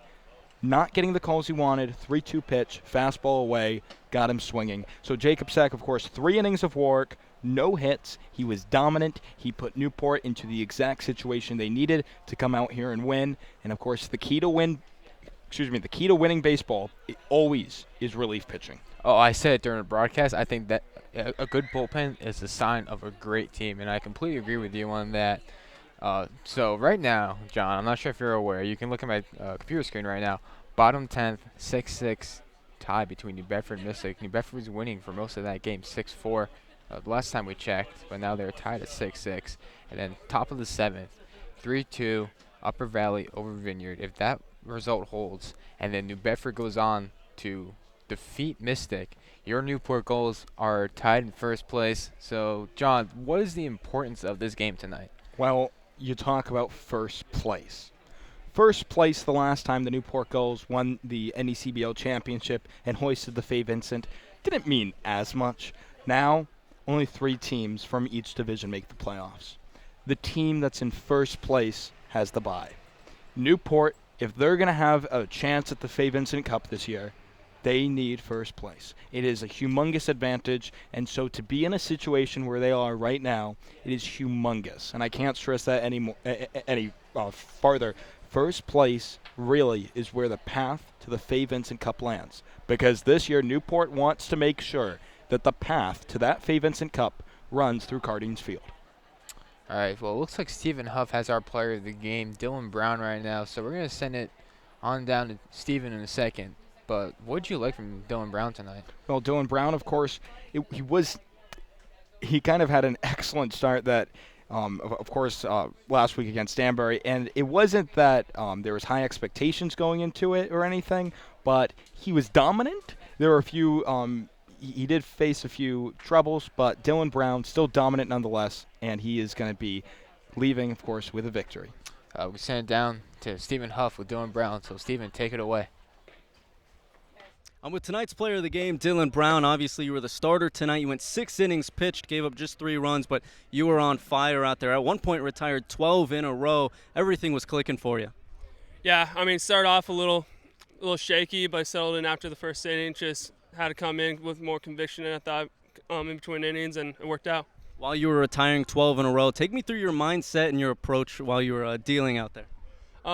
Really just pitch to pitch, just trying to throw each pitch with as much conviction as I can. I mean, as long as I'm throwing my pitch, and usually it'll work out for what I like. Now, obviously, last time out, you were out of the bullpen. Now you're a starter, too. They've been kind of using you both ways. Which one do you prefer? I like starting just because I know when I'm pitching, but whenever the team needs me to throw, I'll throw. I mean, I like competing out there, and it's fun. Well, you do a great job at it. Nice work out there, Dylan. Back up to you guys in the booth. Thank you, Steven. So tomorrow, the Newport Gulls head to North Adams for a 1 o'clock start. And so, what are your thoughts about that game? Give us a little bit of a, prediction. What do you think about that one? Well, I think that it's an interesting game. Of course, in the NECBL schedule, it's kind of 6:30, 6:30, 6:30. 1 o'clock game. First one they've played all season long, and really what I think about this is almost perfect. I know that the heat index is over 100 degrees, but I was talking to multiple of the Newport Gulls players, including head coach and manager Kevin Winterode, and he told me that he loves it. You know, although it's an early start, you get back later, and it kind of makes that off day on Sunday turn more into an off day and a half. All right, well, thank you, John. Once again, the Gulls walk off with a victory 4-3 over the Vermont Mountaineers. I'm sending down to Stephen Huff to close things out. So, Stephen, take it away. The Gulls won tonight by a score of 4-3 and will be back in action on the road tomorrow against the North Adams Steeplecats in a game that starts at 1 o'clock. For tonight, I'd like to thank our executive producer and director, Tom Lima, producer Everton Carter, audio technician Tess Rote, on-site engineer Arthur Smith, statistician Michael Garman, field reporter Nick Bello, and Quentin Pelzel. I'm Stephen Huff saying goodnight from the City by the Sea.